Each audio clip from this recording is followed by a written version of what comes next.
Hello all, and welcome to another role-playing game run by me, Gentleman Gamer.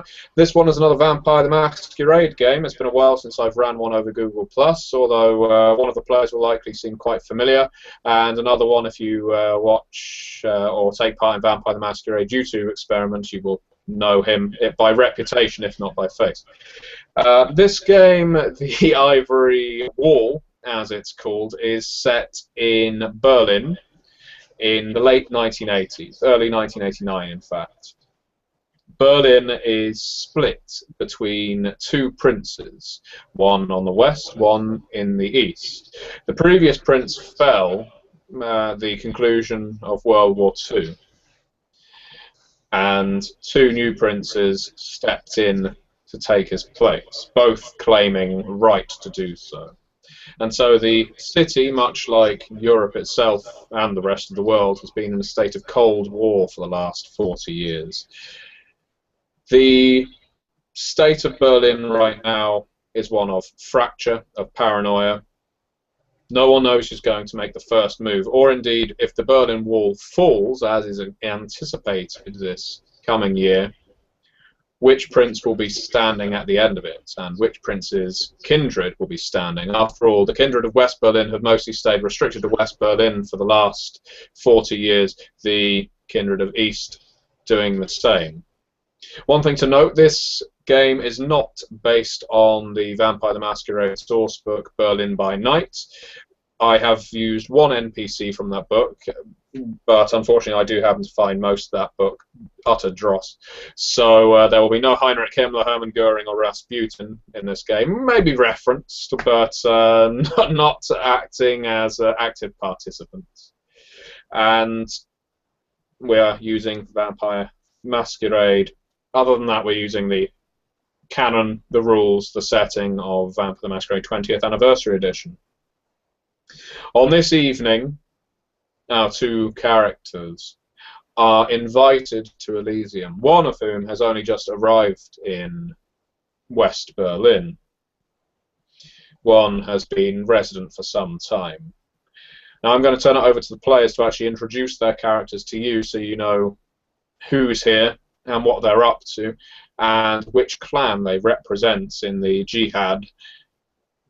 Eunice, after you. You can go first and introduce your character and what they're about. All right, my character's name is Anna Varnhagen. She is kind of a political player in West Berlin, or at least she fancies herself to be one. She is what you might refer to as a sort of pimp when it comes to vessels in Vampire. So basically, it's being a pimp, and she goes around with 5 ghouls of her own that she treats very much like family members, like they were her children or something of the sort. And she operates this apartment that she holds parties at for basically humans to snatch them up into her pimpdom. And well, in terms of her personality and what she's like, what her motives are and such, she's pretty much looking to climb the political ladder, become someone of some status and influence in West Berlin when it comes to kindred matters, and yeah, that's pretty much. She's been a vampire for some time. Her actual date of birth is in the 1950s, so it's been over 30 years now. She's a Toreador, and her sire is a man called Heinrich George, a former renowned actor, and yeah, that's pretty much. I don't think I'm going to go any further detail more than that. Okay, and John, who the hell are you? Well, not Bart Simpson. I am Karl Schweitz. Karl is essentially a young 20-something apprentice chef. He was initially from well, the outskirts of Berlin, more the kind of rural sort of towns outside Berlin. He was rather an outsider into the community. His family had just moved there from Austria, and as is the case in many rural communities, he was very largely an outcast, and this drove him into the arms of the burgeoning punk rock sort of anti-establishment, anti-political thing that's going on, particularly in the West, so to speak. And he's an avid fan of conspiracy theories, an avid fan of the dead Kennedys, and also became an avid fan of cooking. And he did this because the only gentleman to befriend him in this little town was an American immigrant who obviously had come to stay following the war, essentially, a gentleman named Vance Gorman, who owned a restaurant by the name of, I'm going to murder this German word, but the Salzstreuer, apparently, the salt shaker, basically. And he took young Carl under his wing and taught him how to cook, basically, and tried to get him to earn some respect by earning a living, and discovered that Carl was actually incredibly apt at it. He's a very shy person. When left to his own devices, can be incredibly good at concentrating, incredibly good at any task he has to perform. It's only when in social situations, unusual perhaps for being a clan member of the Toreador as he is now, that he tends to shun the social scene. Rather, he prefers to immerse himself in his chosen art, which, as I have mentioned, is the art of flavour. His friend Vance, of course, was not all that he seemed. He was in fact a ghoul of the renowned gourmet and Toreador harpy in West Berlin, Helga Rothbar. And he was surprised to meet her when Vance, in a panic, seemingly had asked him to flee with him to Paris. He didn't understand why, of course. He had no idea that there was a vampiric hand behind this. But Helga, for all Carl knows now, seems to have somehow disposed of Vance. He's not seen him since the night he was embraced. She seems to have chosen the young Carl over Vance himself, and clearly the tales that Vance was telling her of this young prodigy did not fall on deaf ears.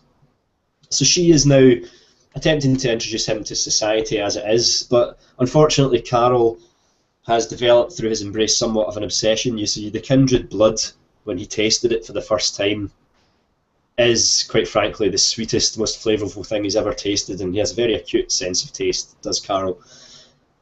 And he is obsessed with it. He is dangerously obsessed with it to the point where he is attempting to recreate the taste of kindred blood using mortal food. And that may be a task he can never complete. But until then, he is almost the taste buds of the Toreador harpy, and as she enjoyed food in her own life and has not been able to enjoy it for quite some time now, she has trained young Carol to be useful in this regard, and he is essentially now her royal taster of sorts. He looks very much as pictured here, and he is played by a Scotsman who is useful, or useless rather, at doing any sort of continental accent, so do bear with me.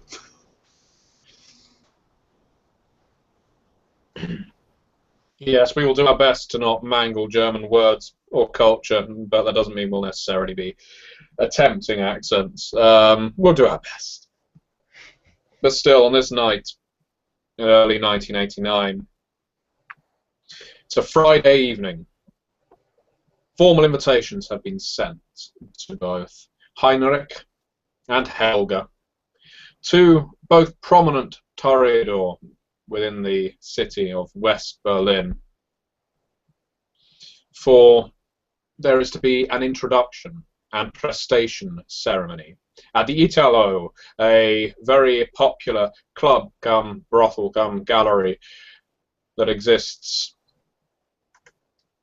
in the ever popular Schöneberg district. I'll get that right. Schöneberg district of West Berlin, where all the partygoers like to frequent. Italo is one of the most popular Elysia in all of Berlin, both west and east. Indeed, occasionally East Berlin kindred have been known to even show their faces there. It is run by the Torrid or Primogen of West Berlin, Marcia Blumenfeld, although she takes no great enjoyment in doing so. It would certainly appear. She inherited the role of Keeper of Elysium since the former Torrid or Primogen decided to disappear. But yes, the introduction of Karl and one other neonate according to the invitation. All kindred of good standing are invited. Those kindred not including those of clans Nosferatu or indeed Ventru.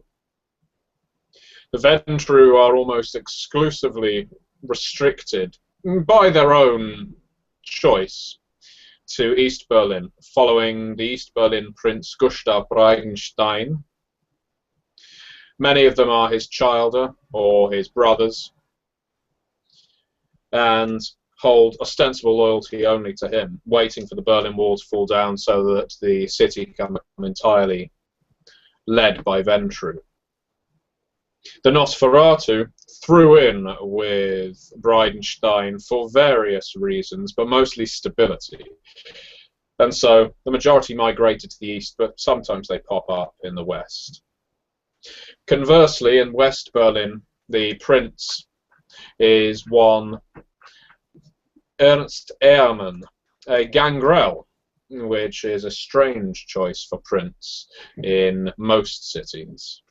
But this gangrel is somewhat progressive and matches the tone of West Berlin, matches the Western feel, the feeling of liberty in a zone otherwise controlled like a prison, where eyes are constantly watching you. In West Berlin, it's Elysium every night.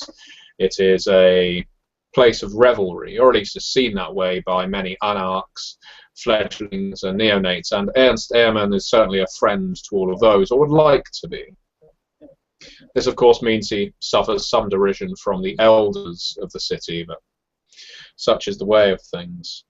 Ernst has the exclusive backing of the Tremere of Berlin, who have not in the least sided with Bridenstine. Again, their reasons seem mostly political, but it's likely that they've come from the pyramid itself in Vienna. So that sets the political scene. The Torrid are at their strongest in West Berlin. They know how to throw a good party. And so, as our kindred approach Italo on this evening, lights flashing purple, green, red outside, making it all look all too gaudy and obvious. Yet the invites did say no mortals allowed. It seems inviting from the outside. Almost ridiculous, overdressed, decorated statuettes, and pieces of art hanging on the exterior walls, the large stained glass windows that have been especially built for this Elysium, refracting all the lights beaming from inside as the noise of the discotheque within pumps out onto the street. Two doormen who could be twins, large men, both Turkish, and known as ghouls of the Prince Ehrmann, stand silently and resolutely, looking each patron up and down, taking only those who have invitations and their chosen guests. Karl and his sire, Helga, approach first, stepping from their car. As Helga lifts herself from the car, it creaks and the suspension realigns. A big lady, a Torrid or less concerned with modern aesthetic appearance and of beauty, more interested in the flavour of Epicurean matters. And she, despite her feminine sex, she holds her hand out to lift her child from the car, as if she were the chaperone and he were the young damsel to be introduced before the big and scary nobles therein. Come, come, Carl, don't be afraid. I know this is your first time in Schoenberg, but it is quite a sight, I can assure you. And I tell you something. Although there are no kine within, I have arranged that you may be able to put on your party piece. The prince is very interested. There are some delectable foods that I had catered for and brought. I would have had you prepare them yourself, of course, but I wanted it to be a surprise. Come, come. Step out of the car. I will send it round the block. Carol sort of smiles meekly, and he takes her hand and looks at her with an almost reverent obedience, sort of nods his head like a mewling lapdog, but as he steps out into the garish lights, he almost becomes cowed by them. He doesn't like big crowds, he doesn't like a lot of people, doesn't like a lot of noise, he just wants to be left alone. But anything for his sire at this point. And he takes her hand and quite gladly goes with her. And he leans over and whispers in her ear, "Do you think the prince will be interested in this party piece? I know it's not for everyone." Oh, Prince Aemon is easily entertained by our clan. He has fine tastes. He understands what it is to be an artist. He is a progressive, and he does not balk from new experiences. I think he would be suitably impressed by what you can accomplish. New experiences, yes. And it sort of smiles, and I think in broader terms, she's made reference to respecting the prince because he embraces new experience. So he decides that he will attempt to embrace this new experience of being out on the town, not something he would normally do. So he tries to put his best foot forward, but may come across as being rather cumbersome as he does so. So he tries to adopt more of a sort of gait of confidence as he sort of walks alongside his sire. Helga looks you up and down with a beaming pride. Now look at you. It's like a schoolboy put his uniform on the first time and about to step through the gates. But don't worry, you're not going to have to wave Mummy goodbye. I'll come in with you, and well, we'll make a good show of it, won't we? You can see all of the. You can see essentially parading mortals walking down this very busy street. This is an incredibly popular part of West Berlin, Schoenberg, especially on a Friday night. And people can't help but look at the expensive car that you've just stepped out of. That's clearly an import. They can't help but look at the somewhat strange scene of the handsome young man being coddled by a woman who looks to be about twice his age, twice his size, and born out of an era that doesn't seem to fit in with everything else that's going around, the thumping music, the beaming lights.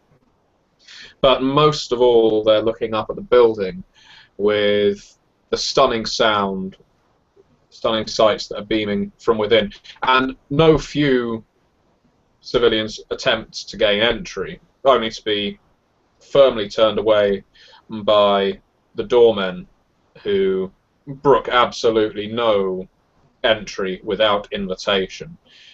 You don't see anyone manhandled. A glower from them seems to be enough, and you wouldn't be surprised if they're using a gift perhaps bestowed upon them by their domitor.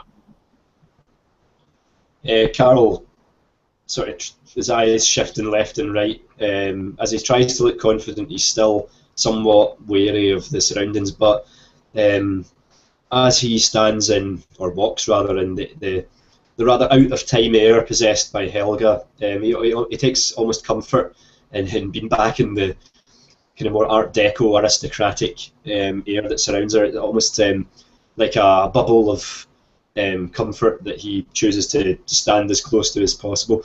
And while this probably makes several of the passers-by perhaps a little bit uncomfortable, he doesn't pay much attention to what they think of him. He's used to being a bit of a pariah. He's more interested in impressing Helga, so he decides to attempt to kind of put his best foot forward and kind of impress her tonight and be the son that she can be proud of, as she's mentioned, the first day at school, etc. He would like to come home with a gold star and a happy face. So he sort of steels himself for anything that may be going on inside. He regards the bouncers with some suspicion. People of that size and type have generally been beating the utter crap out of him for his entire life. So he decides at first to perhaps let Helga do the talking, and then seems to be caught in a bit of a quandary. And as they approach him, he sort of is caught in two minds, and he begins to, as if to sort of not have Helga sully herself by dealing with these brutes, these large hulking slabs of eastern steak, and he simply winds up getting caught in two minds and not really doing anything, and looking fairly awkward. Helga puts her hand up. Please allow me, and she pulls out a gilded invitation, putting it gently into one of the big, meaty hands of the doorman.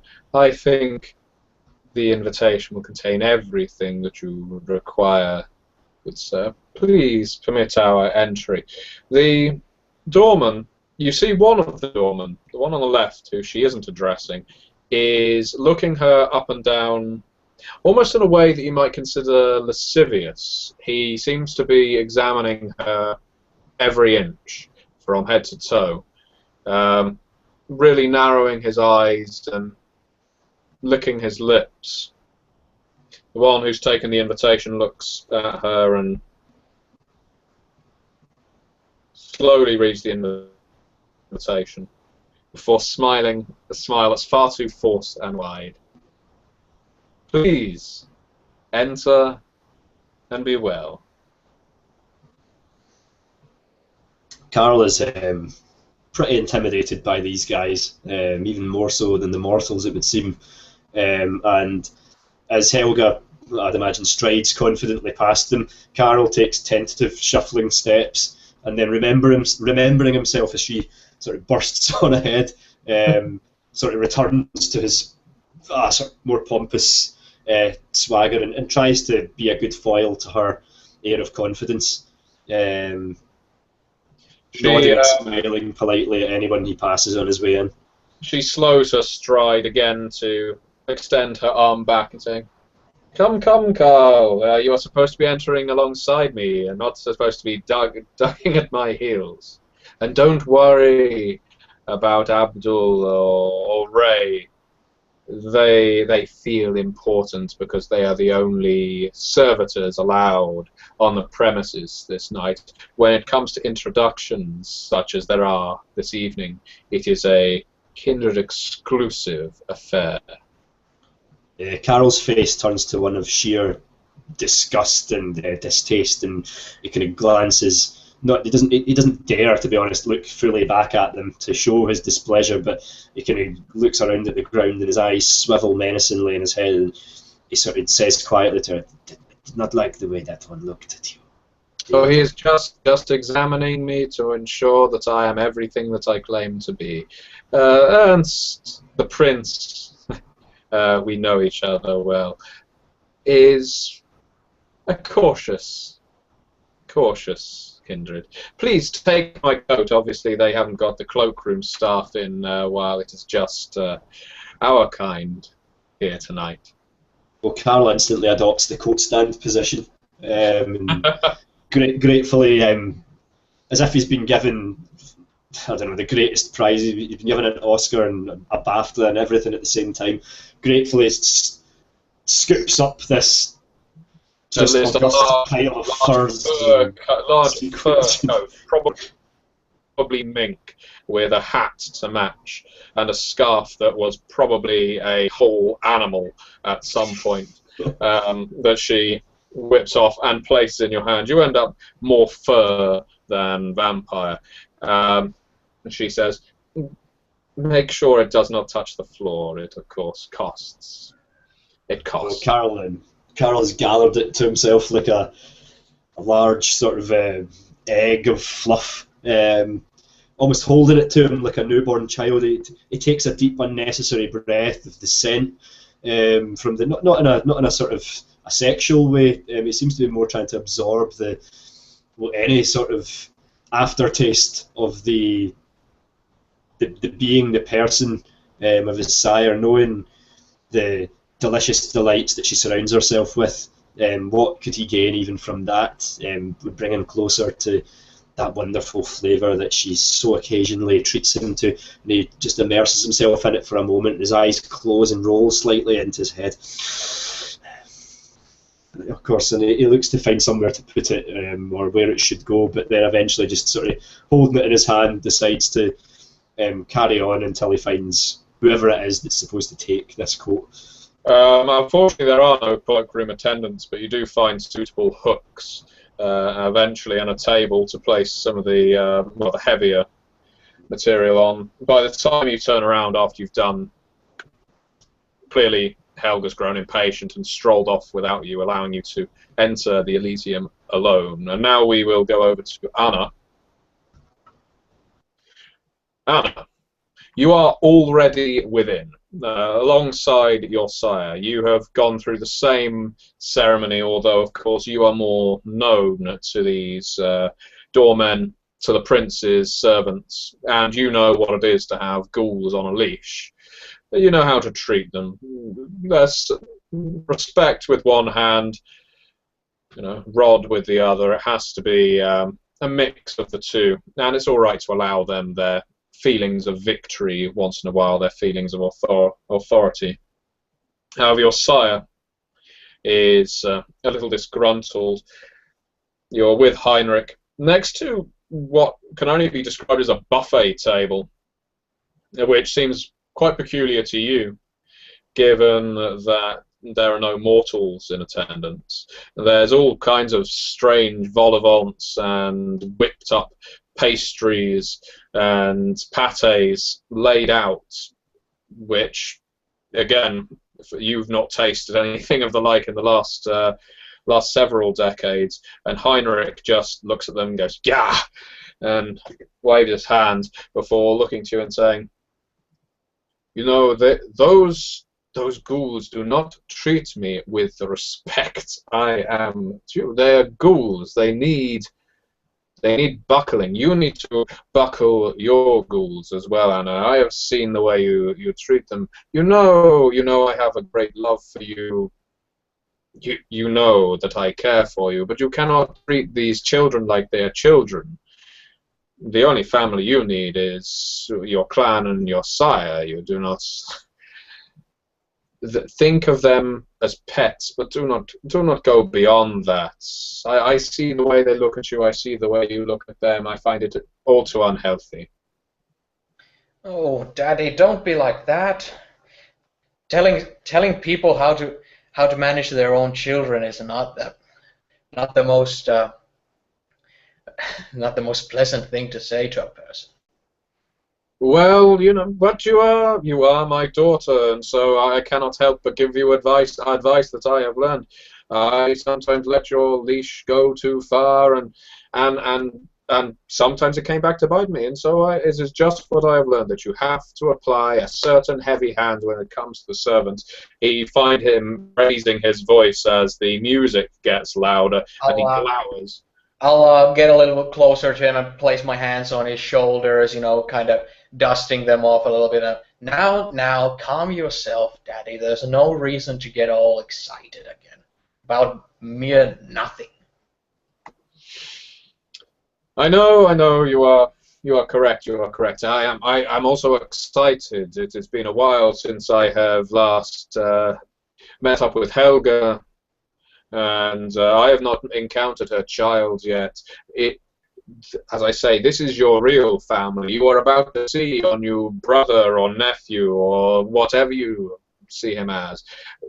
The fact that the Toreador are as strong as they are in West Berlin, it can only mean great things. You have seen the way the world is going right now, and it is not the way of the East. We are growing in strength, and we picked the right side. It really, when I think back to pre-war my pre-war affiliations, how I ever fell in line with the Soviets, I do not know. But Bridenstine, his days, his nights are numbered. And I think that is a cause for celebration, and a celebration among your own kin. Are you not excited to be meeting a new cousin? Of course I am. It's not too often in these parts that our family gets new additions, isn't it?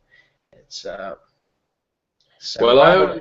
I only hope that Rosa comes to her senses from the east and comes west before it's too late.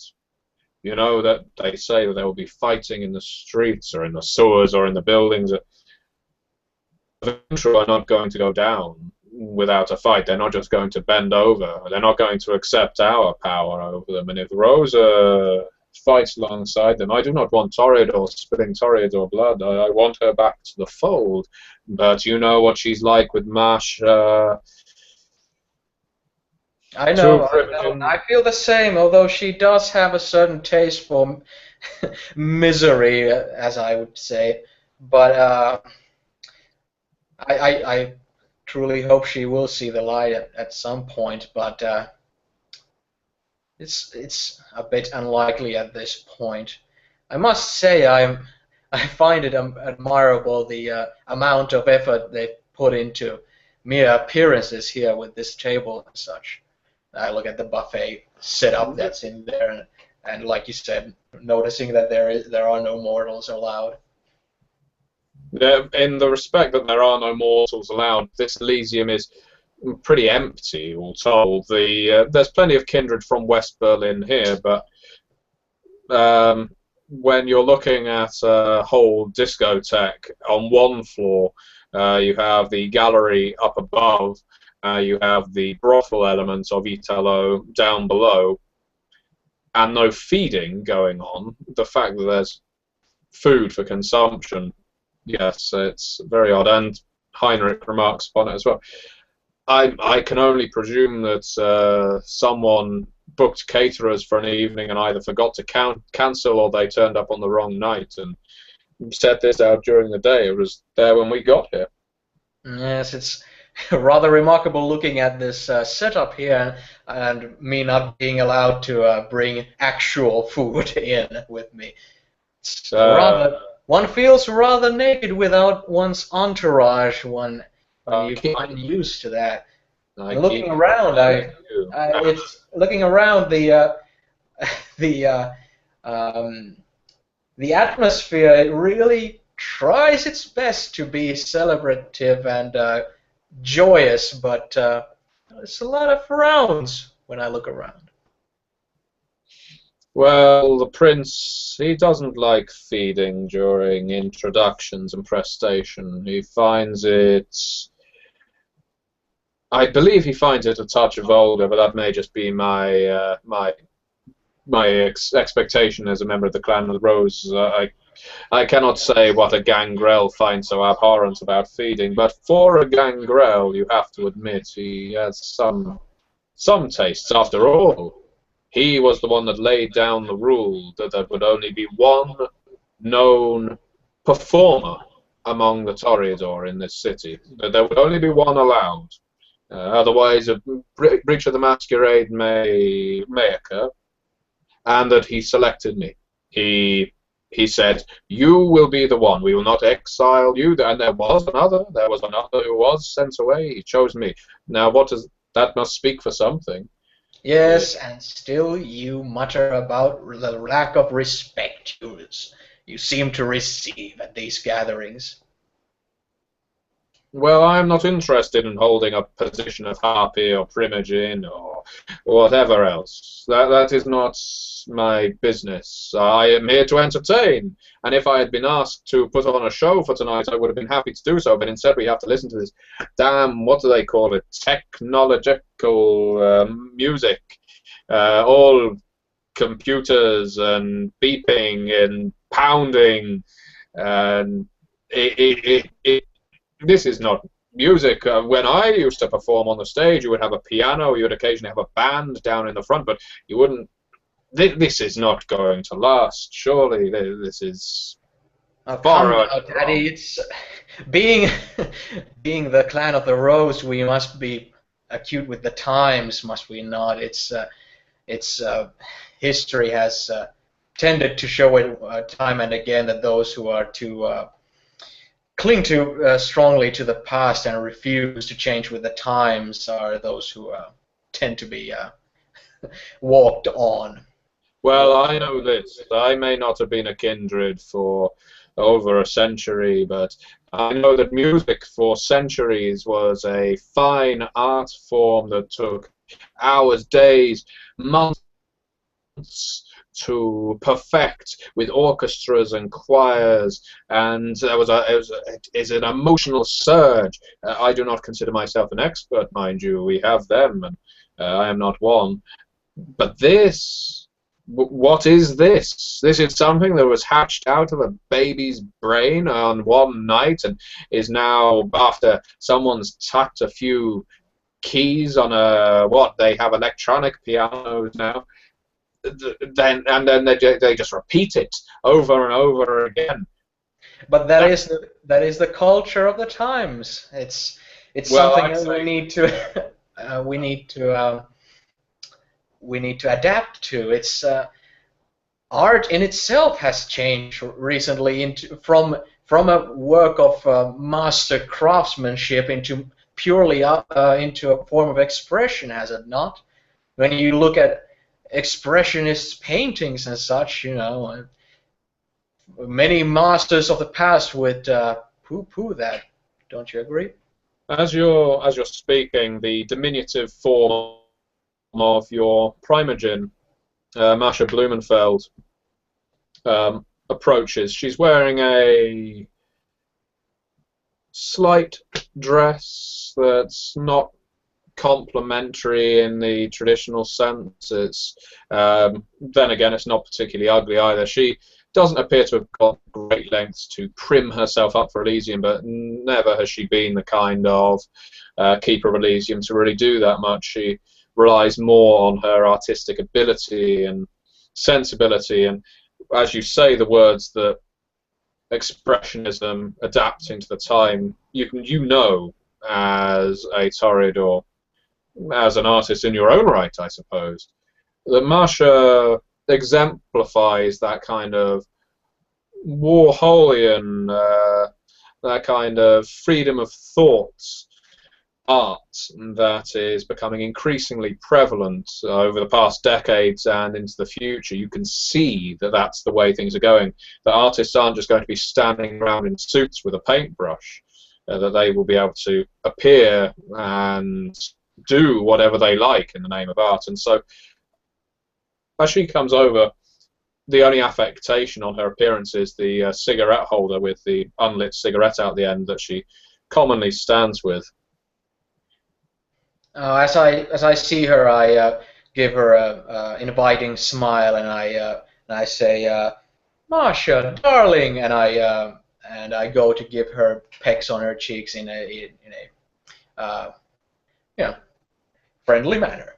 She returns the gesture, looks your sire up and down. They do the same, and then she looks at him rather despairingly and says, "I could hear you ranting over the dance floor, Heinrich. Take your cultural stick out of your ass and try and hold the clan's end up, why don't you? We can't have Bruja walking in off the street with some kind of punk attitude that is going to out-race the rest of us. Your child has the right of it. We do need to adapt.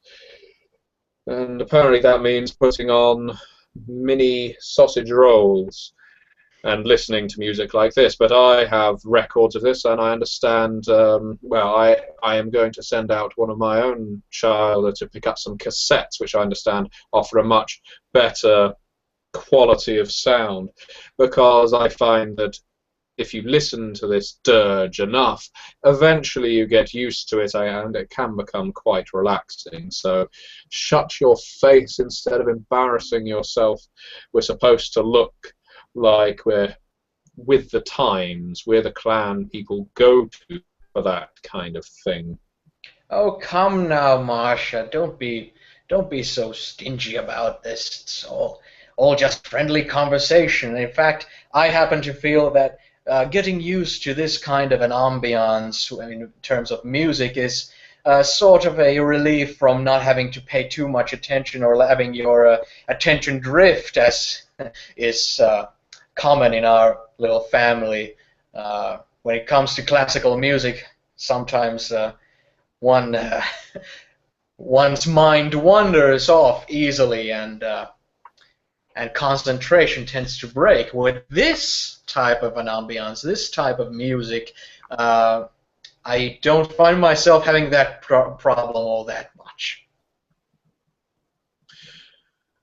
Well, I understand that. Don't worry, and I'm glad people have come to my club for it, even if I do think the entire place is awfully gauche. Ah, there's Helga now coming through the door with her child scurrying behind her. I see she has him at her beck and call already. Anna, won't you go over and find out what's what while I have a chat with your sire? Gladly. Now, don't fight you two too much. And I'll just give them a smile and walk towards Helga. And I'll walk towards her and her child with this, very friendly demeanor about me, and I'll have a smile on my face, Helga doesn't so much as kiss you on the cheeks as, well, pretty much wrap her lips around yours and give you a great big hug before letting go. Oh, Anna, it has been far, far, far too long. It really has. All this trekking around the rural suburbs and going out to Hamburg and Strasbourg and the like. I went as far as France in my last tour in order to just find the perfect something. It has taken me away from Berlin for so long. I come back, the music's changed, the lighting's changed, the people have changed. Have you seen the number of Arabs on the streets? It adds an exotic flair to the Western Quarter, I have to say. But surely does. It enriches the culture, as you can see from our handy doorman right outside. But behold, my child. Please introduce yourself. Don't be coy, Carl. Carol steps forward as he takes in this object of beauty standing in front of him, I would imagine, with the high appearance, and is immediately quite blown away by it. Sort of for a moment looks anywhere but at Anna's face, and then again, sort of steeling himself, sort of overcomes his shyness to some degree, and gives a very polite sort of bow of the head, and smiles and says, Karl Schweitz, child of the good lady Helga, and they sort of, it's a pleasure to meet you. Your name, sorry? Charmed. Anna Warenhagen, and I hold out my hand. Carol sort of like, he's going to shake your hand, and then sort of like, at the last minute sort of takes it for a moment, seems unsure of what to do, and then plants the gentlest of kisses, like barely touching you, but then catching the scent that no doubt you've sprayed yourself with, sort of lingers for a moment, and then sort of seeing that he might be being inappropriate, immediately withdraws. Carl. I'll immediately turn my eyes towards Helga and go, "Oh, he's adorable." Well, We in the family should be close to one another, but Carl, please, in propriety, you do not wish to invade Anna's space. When she wants you there, she will invite you there. Anna, have you seen the prince tonight, or has he not yet arrived? I have not seen him yet. I actually just arrived myself, having only exchanged a few words with our illustrious Masha over there, but and No, is she still... hoping to dear God that she and Heinrich there haven't gone to blows over modern aesthetics. but, Oh well, but they you said sort you have you've arrived from Paris. Please do tell. There must Well, be. no, I didn't reach as far as Paris. I once had a run-in with the prince there. It was quite embarrassing. Francois, we are connected by blood quite closely, and we share some history that it makes for light gossip, but as a harpy, I assure you, when the time is right, I'll come to share it. No, I only I went to the south. I was interested in going to the Spanish border, you see. I hear fantastic things about what's going on there. They talk of the end of revolution. They talk about stabilization. They talk about all these fantastic minds that have been penned up in España for so long, and now are now only just flourishing and escaping out into France. I have many tales to tell, but first I must greet Heinrich. Oh, and she kind of pushes past you. As she pushes past me, I'll turn my attention to Carl, and I'll just mention that. Well, this this party will surely become interesting now that I've already gotten a sample of our main attraction. Carol, for a moment, sort of is looking at you and then looking away, like she's left him on his own, and then decides this is the opportunity that he needs, and sort of you see him sort of drawing in a deep breath and sort of puffing his chest out in his kind of his chef's shirt, sort of sitting nicely and well pressed and white, and yes. Yes, Miss Anna, it's certainly different from how I normally spend my evenings.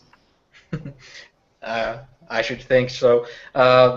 Regularly, if you happen to bump into me, I'm also not this disarmed, as one might say. I normally go around with the children of mine as well, but they couldn't make it tonight. But I'm sure you will get the opportunity to meet them at some point or another.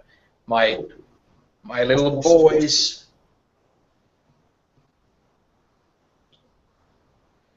Please, I would love nothing more than to meet your children.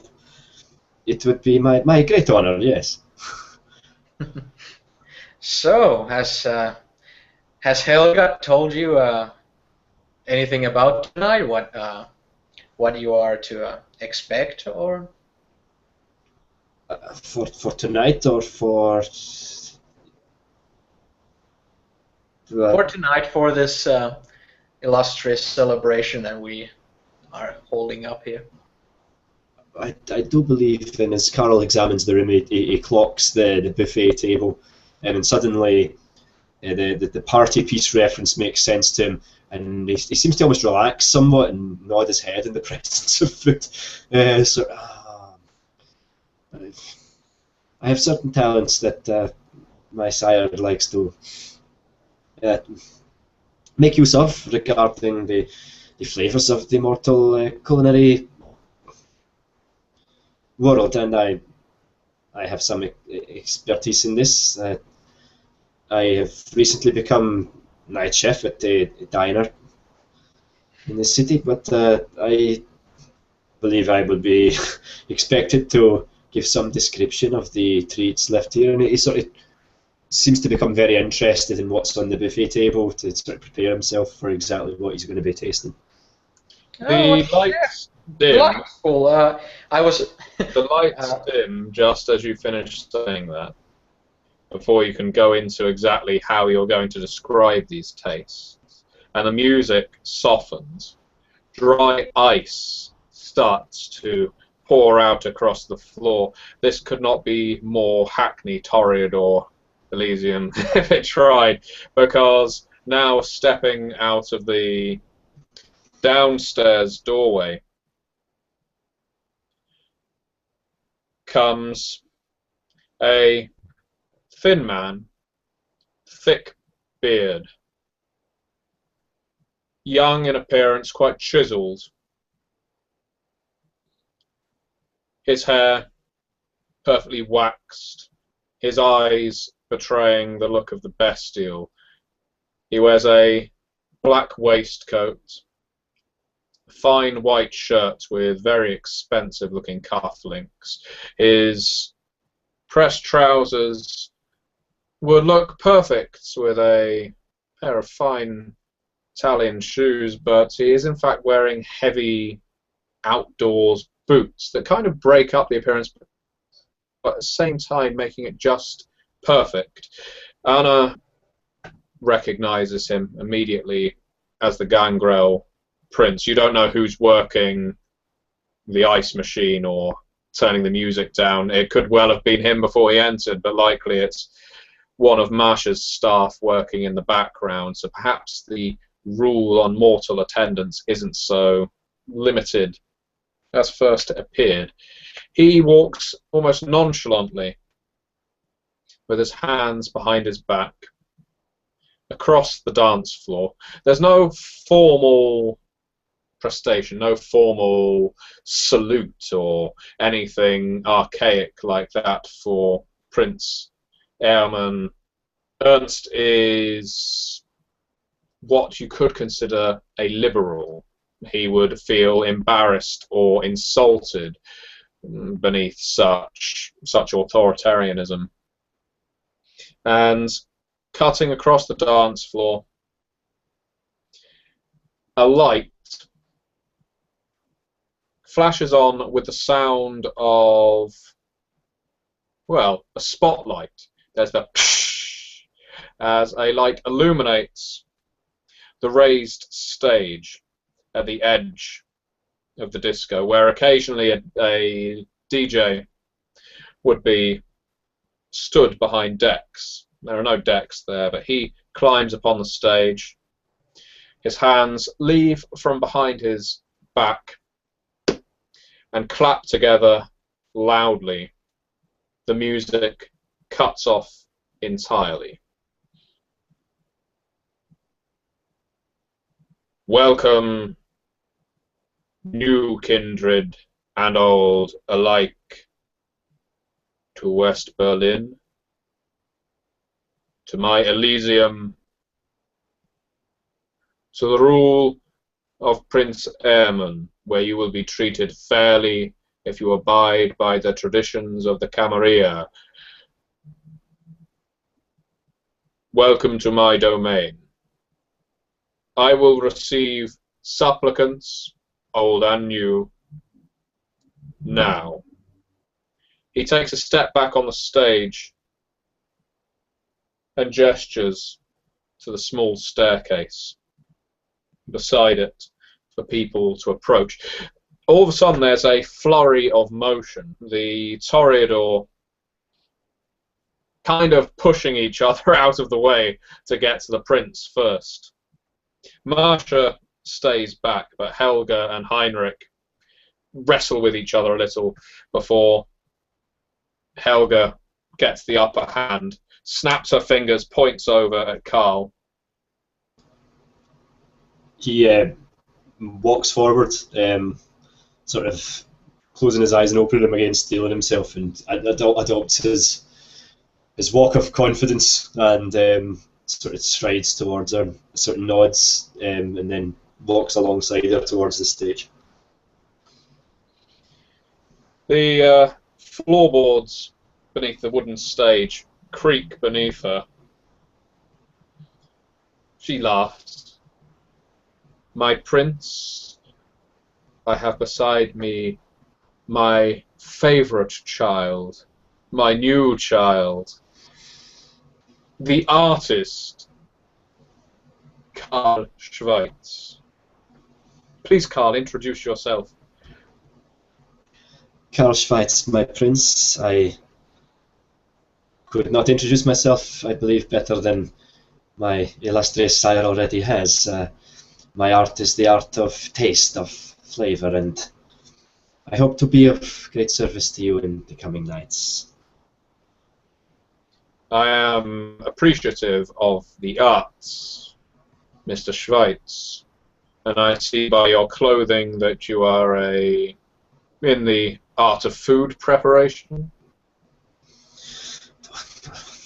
Preparation, aftercare, even the eating of it, the whole experience, it is an experience, and Carol launches into Now, eating it, verbosity. that is something that has grabbed my imagination and just hasn't let go. Cut off suddenly by that interjection, Carol decides to wait at this point, and he sort of just nods expectantly. Your sire sent word ahead that you were coming, and explained that you would be able to do something with the food that has been laid out at great expense that would impress, at the very least, the Toreador and myself, and perhaps the other kindred in Elysium. Do you feel that that would be a fair approximation of whatever it is you're going to do? You're not going to pick them up and paint with them, I hope. Nothing so garish, my prince. I would rather ask you, when was the last time you had a truly decent meal? And he smiles a warm smile. This is more of his element, and he feels more comfortable in it. You may have to elaborate on that question. He looks at you somewhat accusingly. I speak not to insult you, my prince, but as I am instructed, many of our kind do not have the ability to truly enjoy anymore the Epicurean delight of, well, food, as was, and that through painstaking preparation I myself find myself able to continue to do this, and for my sire I am a conveyor of the flavours of, well, anything that I can care to put together, whether it be positively claps her hands together with excitement as you describe your skills, and Ernst widens his eyes at her. You, Toreador, do get excited. Well, so you will consume this food that has been laid out.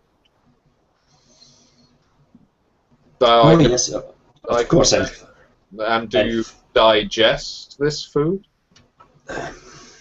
He looks slightly embarrassed to be asked to reveal exactly what happens to this stuff.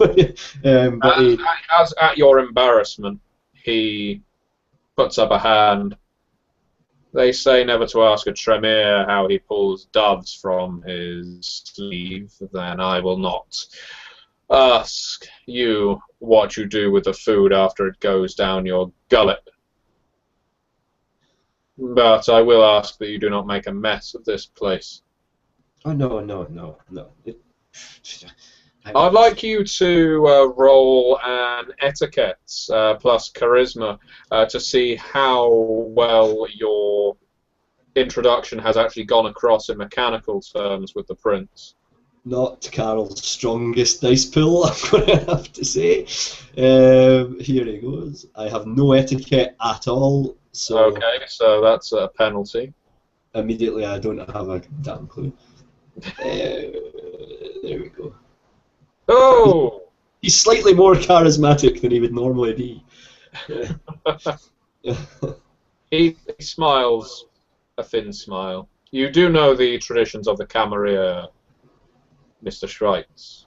your sire has informed you. Oh, yes, yes, of course I have. Yeah, but I am asking your child. Mr. Schweitz, do you know the traditions of the Camarilla? My sire instructed me in everything required, as he has probably been trained to say. That is good. West Berlin only holds a couple of editions of my own making. Nothing elaborate or arcane, I can assure you. This is more for our security. Embracing the population of Berlin is, as they say, strictly verboten. You have been permitted to be embraced as you are from outside of the city, but there are no West Berliners to be embraced while I am Prince. Likewise, there are only two kindred of East Berlin that I am happy for the kindred of West Berlin to fraternize with Mr. Schweitz. One is a Ventru by the name of Salvatore de Reg. He is a liaison of sorts. The other, and I would suggest that if you are approached by this kindred that you may wish to bring it up with your sire and certainly not keep it to yourself, would be the Nosferatu David Siegel. He is the primogen of the Nosferatu over there. We occasionally have cause to discuss. We are not at each other's throats, as some would have us believe, and I wish to assure you of that.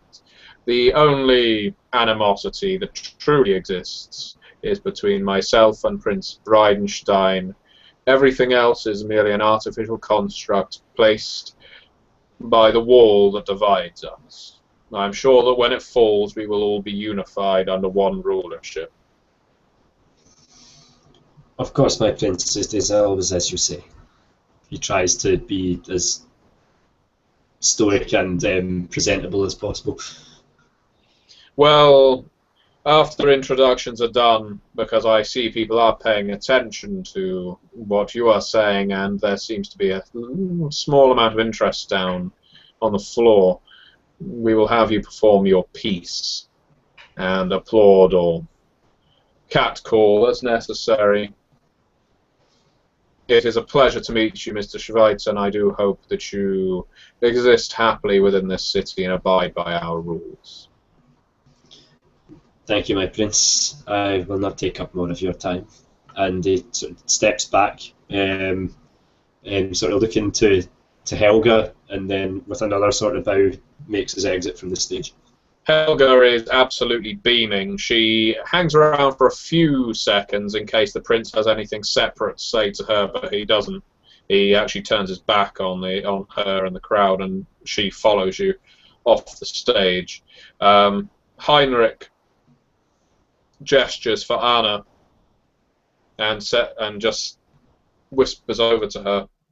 He knows you, but it is good to say good evening, my child, as you know. Of course. I'll. So are anybody else, like is my sire Heinrich doing anything with the prince? So, He seems more keen that you go up. Okay. In that case, I'll turn to the prince and give a warm smile and walk towards him and do almost like a old-fashioned type of feminine type of well, whatever that motion is called. A curtsy. Yeah, and I will, while smiling, say, "My prince." He turns around. Anna van Hagen. I had suspected the other fledgling we were informed that another one was arriving, that I do not see any faces other than Mr. Schweitz that I do not recognize out on the floor. You actually notice, you can't help but look in the same direction as he is, and you're practically both beaming across the dance floor looking for some unfamiliar sight. The volume of the music actually starts to go up again, and the lights start flashing again. Clearly, everyone was interested in the introduction of Schweitz, but people know you. They're not as bothered about listening in on your conversation. How very peculiar. I do not appreciate a guest that does not show up, especially when we put on such an evening for them. Yes, I must say that besides Mr. Schweitz, everyone else has been a familiar face.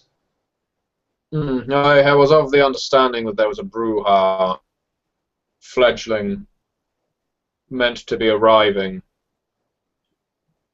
Brouhaha, was it someone of Otto's or Oscar's?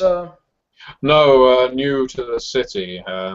Sent word ahead via clanmates that he was arriving. Again, a fledgling, and I, as you know, have no great aversion to new blood arriving in our city, but it just seems unusual that he has not shown. Very peculiar. If you happen to hear word of him, his name is Sebastian. Claims to be a musician, so I understand. One of these punks. Have a certain degree of sympathy for their cause. I appreciate their aesthetic, as I'm sure you appreciate it as a Toreador. But yes, this Sebastian has not arrived. Very unusual. He was due to be coming from Nuremberg. Oh. My understanding. A long way. I see. But I will certainly ask around and see if anyone has heard anything about this Sebastian. But yes, it's rather peculiar to see the tallow in with such few people in it. It's I must say feeling rather. I was hoping to perhaps introduce some of my new workers for you, my prince, but he grins quite broadly at the idea. Yes, well, I prefer introductions to just be among our own. You know, there are elements that would see our reputations brought low. With talk of kindred and traditions and camarilla, I do not wish for loose lips to sink ships. yes, I must admit that Party Boy has brought about a slight ire, being of the same family tree essentially by blood. It's a topic of a rather shameful circumstance that I fully understand the precautions that such actions have brought about, but the mention of Party Boy, a fledgling Toreador that exists in, well, suspected fledgling Toreador that exists in both halves of Berlin, but primarily west, and usually goes out of his way to basically be a troublemaker, spraying graffiti, producing music and generally embarrassing Kindred in ways that have been known to breach the Masquerade. Well, almost every single action does it in some small way. And while there is currently essentially a bounty on his head and the sheriff is seeking him, nobody seems to know who this party boy is beyond a few scant appearances described by mortals, or indeed where he came from. He certainly hasn't been introduced before I, the prince, although, as Airman says now, as he leans in, as a Toreador, Anna, what would your... Would you verify, perhaps, my suspicion that maybe this party boy is a child of the East Berlin Toreador Primogen, Rosa, I believe her name is? I suspect, with no basis, of course, but I suspect that he is being sent over here deliberately to disrupt my rule and our stability, so that when the wall comes down, the East will be able to say, well, look, they can barely manage half a city. They can hardly handle one errant Toreador. A sound notion, my prince, but being a baseless assumption on my part as well, I dare not make too rash assumptions on that. Bridenstine is no Sabbat in the end. They would suffer the consequences of Masquerade breach just as we would in the end if these notions were to travel to the wrong pair of ears, as it were. No Sabbat. Well, perhaps not. Certainly he has more antipathy for me than I do for him, but it was Shua, the Harpy, who gave me word that he sent a Justicar back to its home clan with arms and legs removed and a stake driven through its heart due to his, shall we say, rejecting their authority, or at least their grounds for investigation of his rule. That is what the Harpies are saying.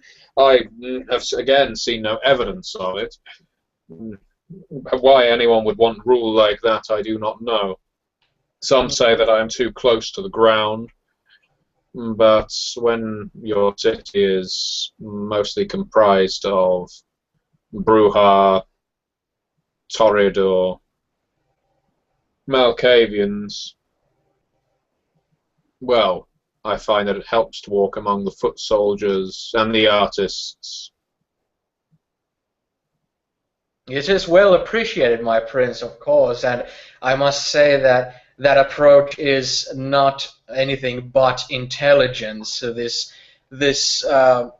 leniency toward such brutality does not speak of intelligence. Rather, it speaks of one's fear of losing one's position, if not using such egregious tactics of fear. Well, are you, now out of character, is Anna telling the truth in that? Does she hold that entirely to be true, or is she just trying to placate her prince? More or less, that's exactly how she feels.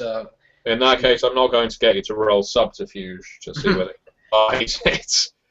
There might be mild differences in opinion, but not enough where that would be like a outright lie or anything like that. Well, I would appreciate that you keep your ear to the ground regarding this party boy, and either bring news to me or the sheriff if you hear anything. He is, after all, your clan, and that makes him Marsha's responsibility, just as it makes him mine and the sheriff's.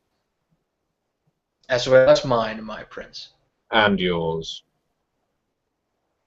Also, that new kindred Schweiz, as you are, what I suppose the party boy exempted, the second youngest of your clan, you will perhaps need to show him what's what in the city, where to go, where to feed, because you know what Helga's like. She will lose interest.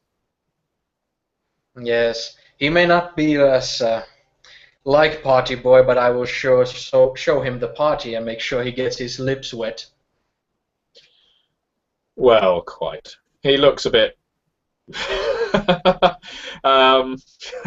unimpressed with your use of wording and turns his back on you, signaling the end of the meeting. Yeah, I will again be cordial and then take my leave towards my sire and other clan members there to mingle. As you descend, you see the Malkavian Primogen Reinhard Schwesig making his way up to speak with the prince, although unless you're intending on listening in, you're not going to be able to hear over the sound of the techno that's now being played. Actually, I might very much enjoy attempting to listen in. Yeah. So. Techno. Boom,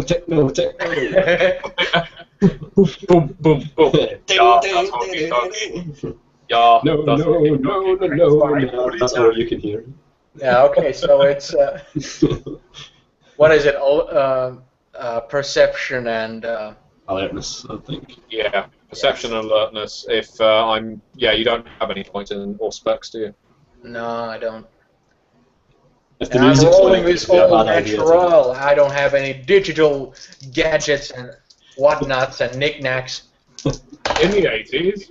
Yeah, and I got 180, so 2 successes and 1 botch, so 1 success. Take 4 bashing damage to unlimited. Into my eardrum. As you hide in the speaker. Reinhard, it's more what you see than what you hear on 1 success. You can see that Schwesig is quite animated, which isn't unknown for Reinhard, to be honest. The Malkavian is known for his anarch leanings and his heavily... he's something of a political firebrand, or at least likes to think so. He's not the subject of derision by the rest of the kindred, but no one's ever really seen him achieve anything with his rants or grand proclamations. So he will speak up for the minority and often get somewhere for the minority in baby steps, but has not exactly found a change. You could even in fact argue that change isn't necessarily required in a city as progressive as West Berlin. His rally would be more welcomed perhaps in East Berlin, but Schwesig isn't an idiot. If he went over to East Berlin and tried doing what he's doing, he'd probably end up getting staked by Bridenstine's men, and that would be the end of it. But you can see him frantically gesticulating and pointing down at the dance floor, and because you got your 1 success, you can see that he's actually pointing over at the Tremere Chancellor of West Berlin, Johanna Richter, who is essentially, for all intents and purposes, a seneschal. He seems pissed off with her. She isn't looking up at the stage or paying any attention to this. And he goes back and he's making various gestures and clearly making some kind of plea to the prince. The prince just shakes his head, makes that motion with his hand, and turns his back on the Malkavian Primogen, who storms down the steps, looks at Schweitz, growls. Is he a big and scary guy? This is the guy that looks like from my handout that went to the players beforehand. He's played by Peter Stormare or Stormare. Dear. Uh, Does he Does he give me that look from the picture? yeah. He looks at you as if you're dead, which you are, and that your party trick is nothing more than a party trick, and pretty much says, "Fucking party piece," and just storms out of the Elysium. Carol thanks whatever gods he believes in that he has not already eaten the food, or he may have just lost it. After noticing this little scene there, Anna will walk down to Carl and again be smiling and saying, "Oh, don't mind him." You might strangely find, as you look at Carol, that he does not seem especially bothered by the fact that he's been treated that way. You would get the impression of someone who is very much used to being looked down on and spoken to and intimidated and bullied. So he almost doesn't notice. He responds to it in the same way that anyone would. It's kind of like, oh, what's going on here? But like he very, very quickly recovers from it, as though essentially a fly had flown past him and he waved his hand at it and it's gone. That's the way with every social club or a family or whatever you wish to call this little thing we have going on here. There's always people poking the ice with a stick to see how far they can get, or something of the sort. Yes, I see that not everyone is content to enjoy the fruits of the evening. Yes. However, I am very intrigued. If Helga is this animated, of course she tends to be rather animated regardless. With this emphasis on your peculiar talents, I'm myself looking forward to seeing what sort of act you're putting together with these. He smiles and I'm not sure it's a practiced act, but I hope it's entertaining nonetheless.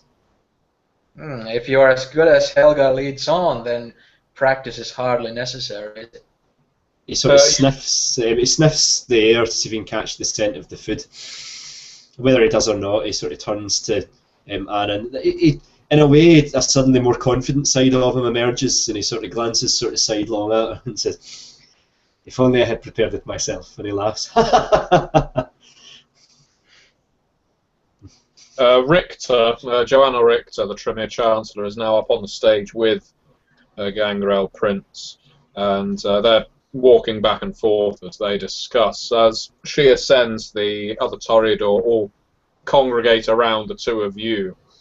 Marsha finally makes her introductions to Karl, along with Heinrich. Marsha takes the cigarette holder, puts it to her side, forces a smile. "Mr. Schweitz, I am Marsha Blumenfeld. I am your primogen in this city. Any political issues that you have, you can come to me and I will raise them at the council. Helga has spoken most highly of your ability, and I am sure that we will all be entertained, illuminated even, by its brilliance. As I heard the prince say to you, though, do not make a fool of yourself or this club. I have encountered one other kindred who has been able to consume food before, and the end result, which I happened to be around to witness, was, shall we say, very vulgar indeed." I assure you, Primogen, it will be discreetly dealt with. Good. There are WCs at the back. She points in the direction of the gentlemen's and ladies' restrooms. If you need to go there to void, then feel free. That's got to be the first Elysium story I've ever done, where the first thing my Primogen said to me is the toilets are over there. Outstanding. Anyway, Carol tries his best to look pleased, to look happy to see everyone, to be the blushing boy that Helga wants him to be. Heinrich kind of gives a cursory hello, how'd you do? Very pleased to meet you. And then looks to Anna and Helga and Marcia, and then back to Karl and says, now, did I hear right? The prince said that at the East Berlin kindred we could now discourse with Salvatore de Reg, David Siegel, but he didn't mention our clanmate, did he? No, Didn't mention Rosa. I noticed that as well. He actually kept asking me about her a little bit there.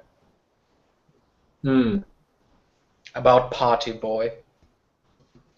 Helga gives a nervous laugh. Well, I'm sure Rosa is just Rosa, you know. She's a member of the family as well. Black sheep maybe, but she's still a member of the family. We can't just cut her off. Marcia. Of course not, but it is a mildly amusing gesture of knowing Rosa the way we do, having a child who embarrasses us might be a form of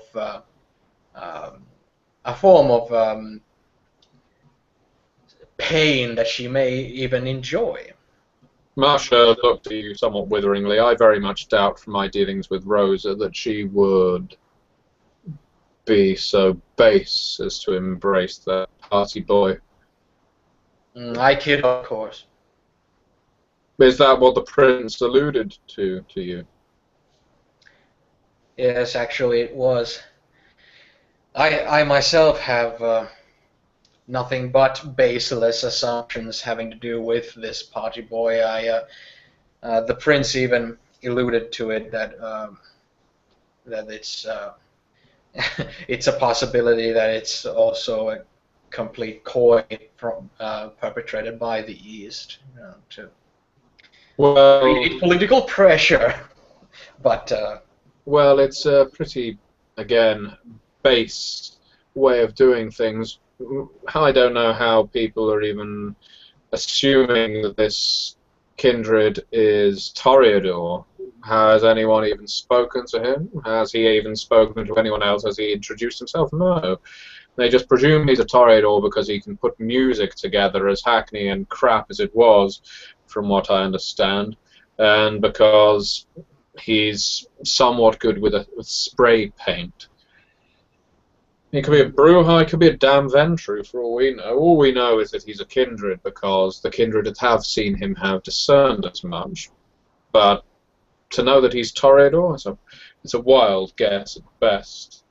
yeah, that may be true, but in some cases perception tends to become reality, and in this case the prince has directly said that it is on our shoulders as Toreadors to take up the responsibility of dealing with this party boy, as if he is a Toreador. Well, I think the entire thing is thoroughly boring. If he's going to go around breaching the Masquerade, that's a job for the sheriff. But, yes, if the prince wants us to look into it, then we will look into it. Helga, though, dear, and Anna, I know you have designs on becoming another harpy. Perhaps you could start spreading the word that this party boy is perhaps not a Toreador, that no one knows, that he is clanless, that's bound to draw the ire of some, more so than he currently gets. Build up a bit of public dissent about him. Find out some of his actions and how they offend all of us, you know?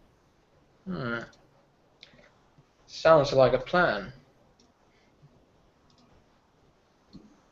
She looks over at Carl. This must all seem thoroughly boring to you. I'm I'm very interested in politics. This is obviously politics of a different sort, of course.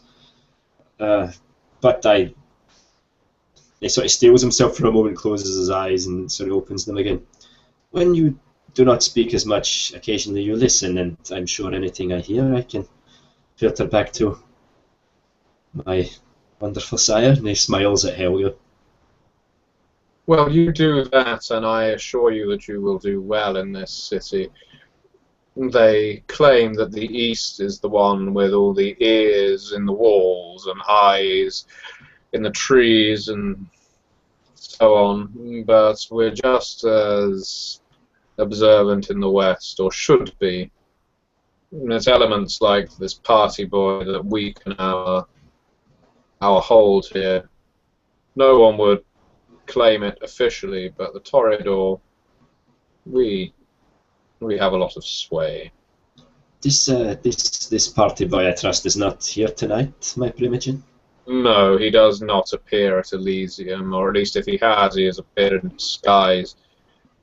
He is an errant child, presumed to be of a Toreador, committed various embarrassing acts across the city that have threatened to breach the Masquerade. He actually released a song that was played in a very popular club that named kindred in the city, named various traditions and terms that in our existence we like to use. It would have been a full-blown Masquerade breach if anyone had been listening to the lyrics of these things, but thankfully the music is so damn loud no one can hear it. But one kindred was in attendance and he heard, and before this party boy could be caught, he fled. Carol's kind of gesturing with his hand. He seems to have an idea, but is kind of not sure when to articulate it, so he waits for Masha to finish, so even pausing to see if she has any more to say, and then if she actually lights up the cigarette on the end of her cigarette holder now. Recoiling slightly from the flame, Carol. Yeah, she's looking at you as she does it. Sort of gestures with his hand again. If he's not here tonight, then perhaps he does not know, and he sort of gestures at himself, and therefore may be more confident to come forth in my company. Well, we do not know who he associates with, but that's certainly a theory you could put into practice. She lights up the cigarette, and despite her lack of breath, makes a damn good go of making a drag on it, and blowing out the smoke from the corner of her mouth. At this point, Richter descends from the stairs.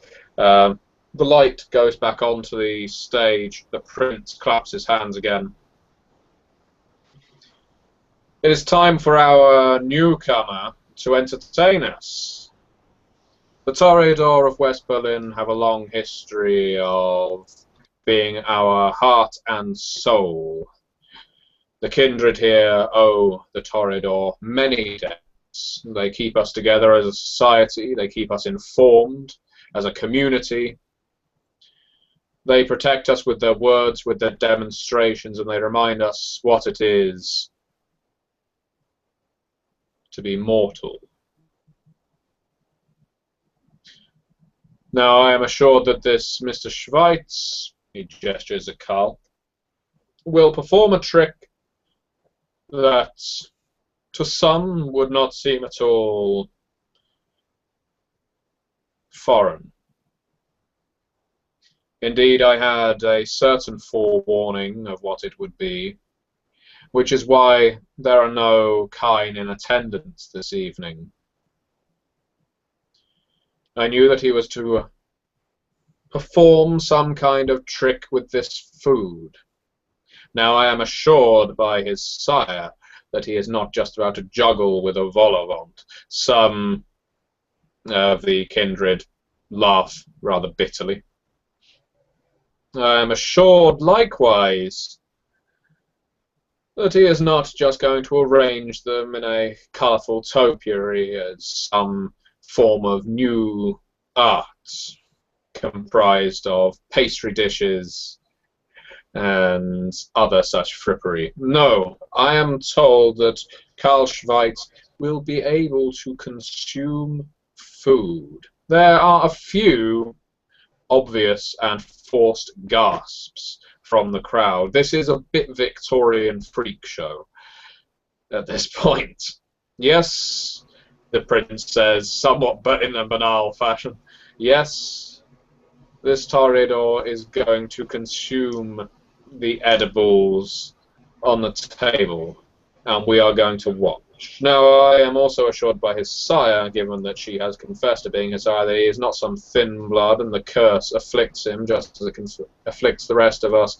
He is not going to take nourishment from this food. He is not a sign of the end times. This is an oddity, but one I understand that he has refined to show that the Toreador can draw art from more than just music, portraiture, and poetry. So I can barely wait to see the result. Please, Mr. Schweitz, entertain us with your skill. He steps down from the stage, and there's a crowd forming around the buffet table as a plate is passed into Carl's hand. There's a feeling of an eating contest, a good old American pie eating contest at this point. And no one's really sure what to make of it. Is it just that he's going to shovel it down as much food as he can? Is he going to... what the hell is he going to do here? There's a lot of discussion among the kindred, because this is quite the freak show. As Carol takes the plate, and he, quite confidently, in fact, this is his kingdom. He sort of shuts out the crowd to some extent and strides towards the table, taking in all of the dishes, setting them into an order in his mind of how he wants to consume them, what flavours would best complement the next flavour, if you want, what would to eat before the next thing. And he does have a certain flair for the dramatic to a point. And presenting his dishes to his sire, as he has to do quite often before eating them himself. And he draws it out to the extent to not to go too far and keep people waiting, but to kind of draw them into the spectacle of it, and the sort of add a sort of air of mysticism to it almost, whereas to him, merely a few months embraced, I imagine this isn't really too out of the ordinary for him at the moment. And he eventually moves to the first dish that he's selected, probably some sort of starter or appetizer. Very delicately takes it in his hand and holds it up, and he enjoys the aroma of it. And I don't actually know what it is, but he describes sort of what he smells. Let's say a sort of a small pastry with kind of garlic and greenery inside it. And he... I must compliment the caterer.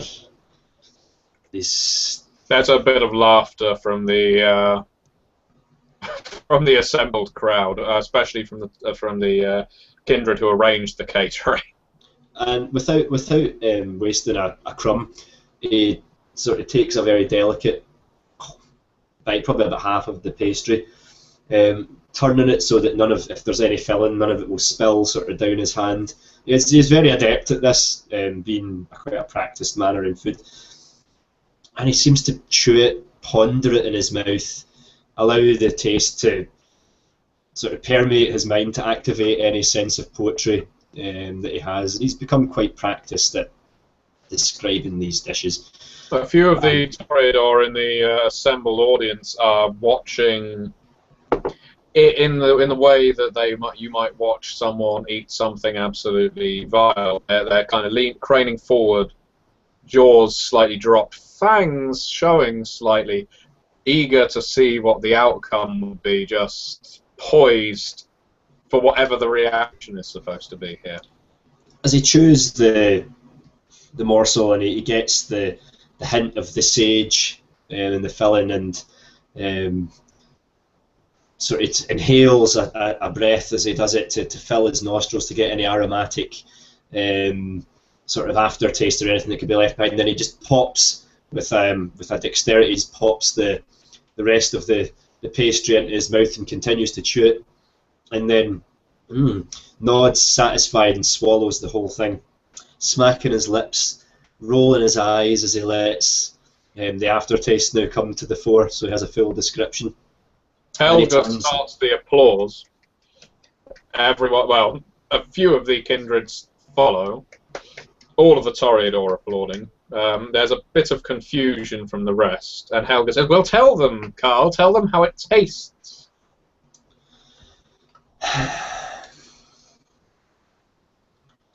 At first I thought here a simple pastry, and yet more lush. At first, full-bodied, savoury, delectable. But then the filling, divine, the sage, the hint of pepper, the tang, almost piquant, almost spicy, but not quite, like the fire of a morning sun, rising just up out of nowhere, bringing it to life. And as I inhaled, I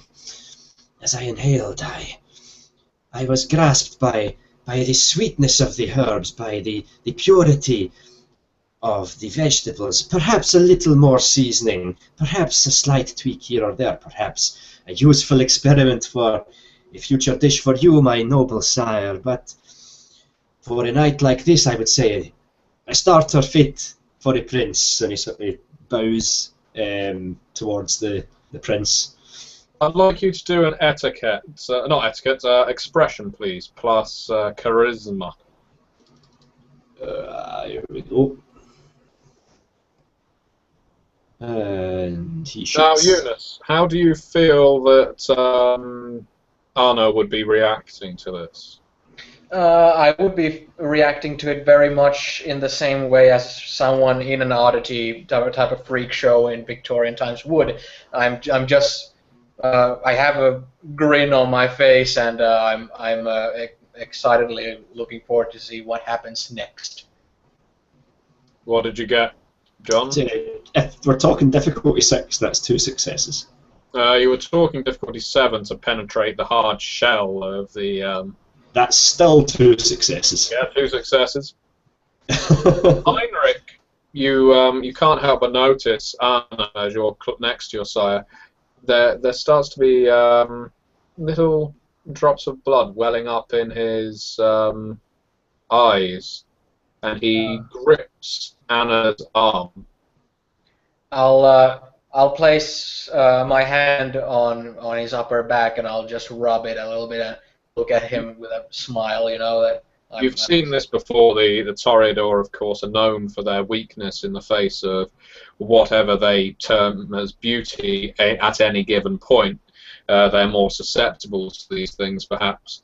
But he, from an almost paralyzed state, his grip on your arm tight and near painful, he kind of forces the words from his mouth. It's beautiful. And I can remember. I remember the taste of the garlic and the sage and the pastry, and it's like it's real, and it's like it's in my mouth, on my tongue, and I would salivate if I could. And I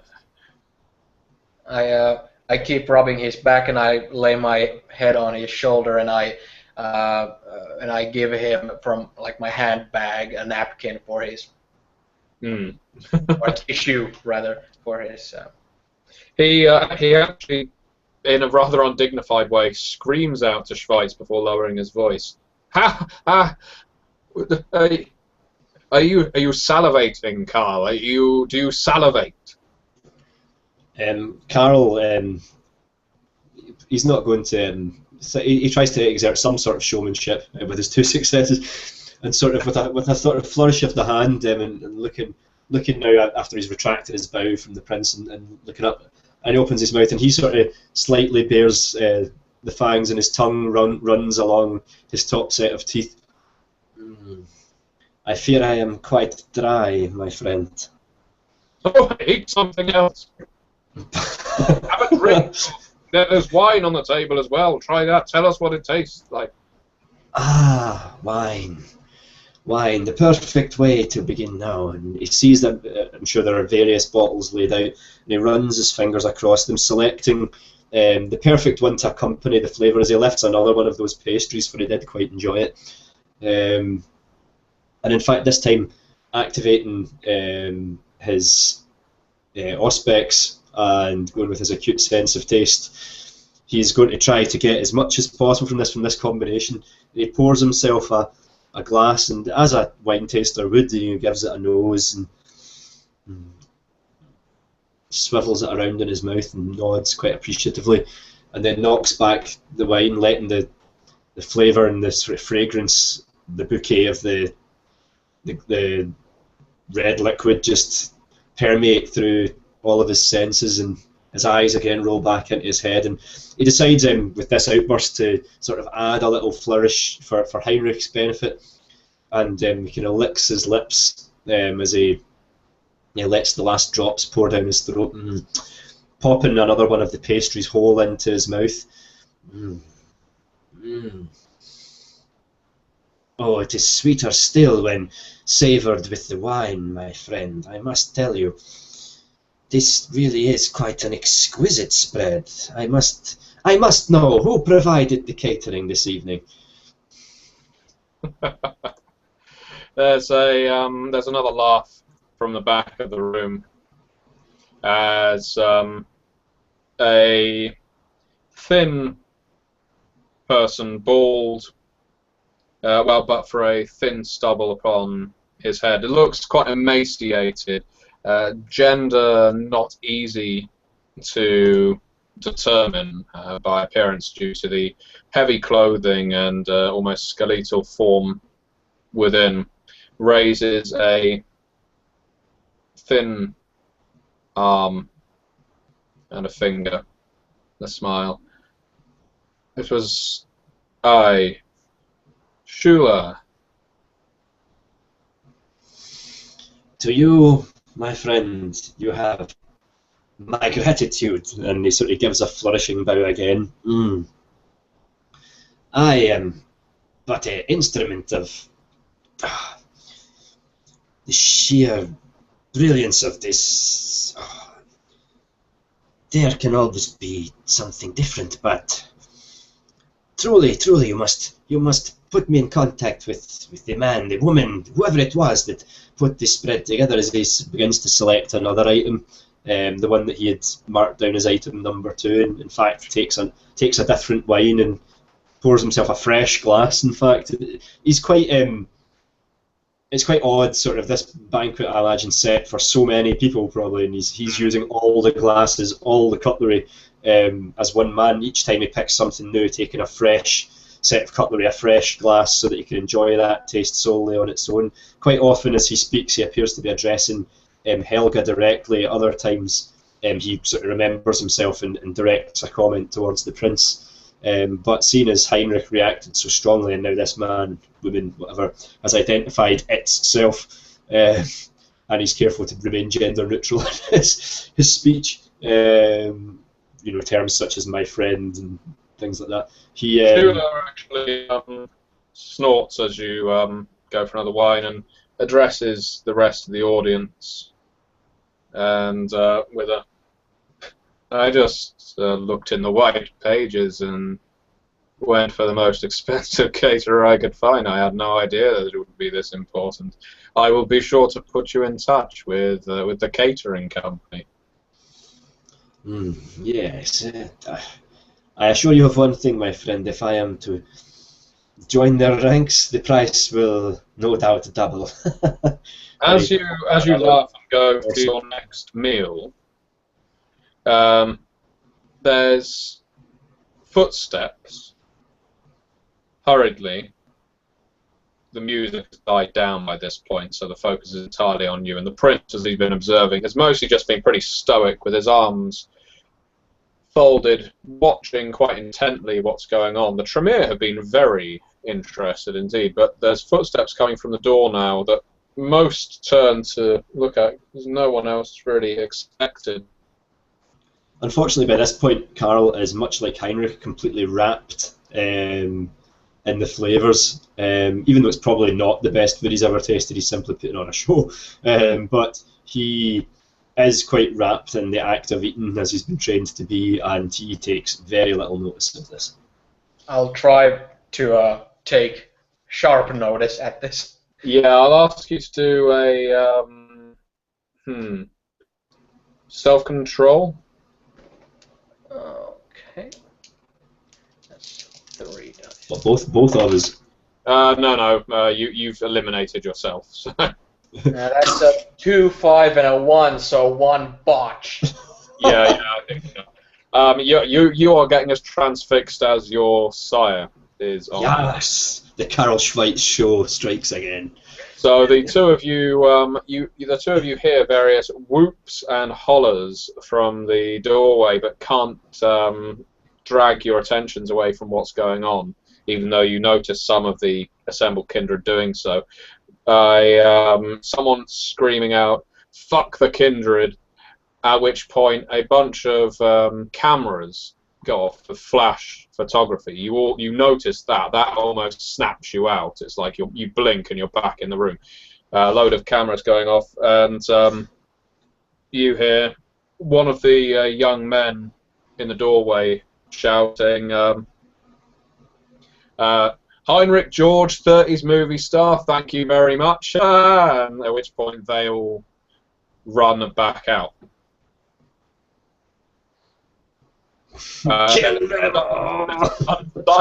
Hearty boy! Mein Gott! Party Younger. That's Party Younger. There's a stunned silence before the prince bellows and points at the door. "Get after them!" And he seems to be gesturing mostly at the Toreador, seeing as they're the ones largest in attendance. And if it is Party Boy, they are your responsibility. The sheriff is not in attendance tonight, by the way. Yes, and I'm wearing a glamorous dress. And heels. It's going to blast the steak knife.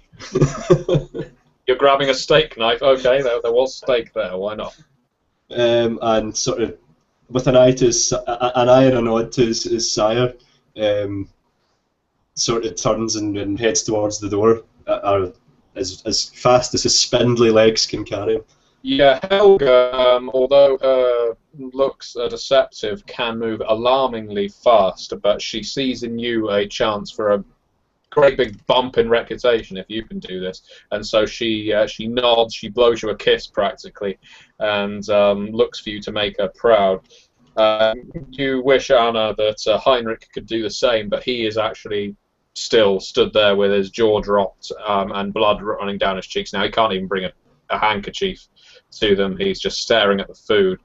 So you're going to have to abandon him. Yeah. Masha, however, your Primogen does accompany you if you are leaving. Yeah, I'm due to my wardrobe and due to my stature physically, I'm not going to go all parkour after this photographer. So I'm still hastily as hasty as I can with heels and such. I'm going to the door to at least see what's going on and see Carl sprint after the guy. Yeah. Well, Carl, you're the first out the door. I might be fairly rapid, to be honest. Yeah. Well, you've got a pretty high dexterity, don't you? Yes, I do. Yeah, a dexterity of 4. So yeah, I'd say so. By all means, you can put pump some blood into celerity if you want to go unnaturally fast. Given that I'm aware of the Masquerade and this is a Masquerade which I decide not to sprint onto the street as a blur of motion. Yeah, and obliterate the poor bastard stood outside. So yeah, You tear out of the Italo, and the first thing you notice is the two doormen are both sat down. You could almost mistake them for ornaments. Their legs are crossed, they're sat down quite comfortably, they're sat there with smiles on their faces, and they've got spray painted across their chest a mouth with fangs sticking out of either corner. Are either of them armed? Anything superior to steak knife? They are not wearing open. They're not open carrying in West Berlin. No. Okay, right. In that case, I would just not try to waste any time searching them. I think I can see these people stumbling off. Yeah. Given how quickly you exited, you can see 3 young men actually charging off down the street, making lots of noise, and generally being quite proud of the mess they're causing. Okay. They are dressed in a way that you could best describe as mods, I suppose. They're wearing tonic suits. Oh right, well, I like punk, so that's it. They're going down. I didn't drive here, did I? No, you were driven. All right, okay, so I can't jump in my car and knock them out. Grand Theft Auto on the pavement. We've got them. I actually think it would be quite awesome for Carol's catchphrase to be "There's your dinner." So it goes charging after these guys, intent on putting a swift stop to their hijinks. Okay, you charge off down the pavement. At this point, you leave the club alongside Masha. As we leave, I'll turn to her and say, kind of almost through my teeth, that look at those doormen. This isn't work of no toreador. She actually leans down and slaps one across the face, and he just looks up at her with a smile. They look dominated to me. No, I would agree. Unless this party boy is possessed of disciplines that are not common among our bloodline. I find that more far-fetched than the fact that he's not a toreador. Especially if he is a fledgling, as is being claimed. It'd be very uncommon for him to have developed something outside of our clan's gifts. She goes back in. I'm going to fetch the prince because he's going to need to give them some of his... In fact, you help me lift these men up, and we will take them inside. The prince can bring them back to some form of sanity, and we can find out what's gone on. I'll just give her a nod, and I'm looking if she's actually going to physically go and drag one of them. She gets one of them beneath the arms. These guys are huge, you know. They are built to be ghouls, and so she does struggle at first, but then you see her body practically glow. She strains, and the dress that she's wearing kind of fills out a bit more as suddenly she's hoisting this man up and putting him into a fireman's carry as she's taking him through the door. The wee man behind her with a foot pump working furiously. About keeping up appearances. This is rather. This is exactly the sort of thing I would tell my boys to handle. But yeah, I guess if she's going out there going down and dirty and dragging these guys, I guess I'll have to subject myself to similar task, and I'll go and ring. Roll your straight strength, please. Two. You've got your coach stabbing you in the buttocks with steroids. Lance Armstrong thinks you can do it. Controversial. Sorry. Yeah. Anyway, I'm attempting to drag him, but You can buff with a blood point. well, I'll do that, but still, that's not a lot. Buff. Oh yeah, you've got 1 point of strength, I believe. Yeah. A delicate flower.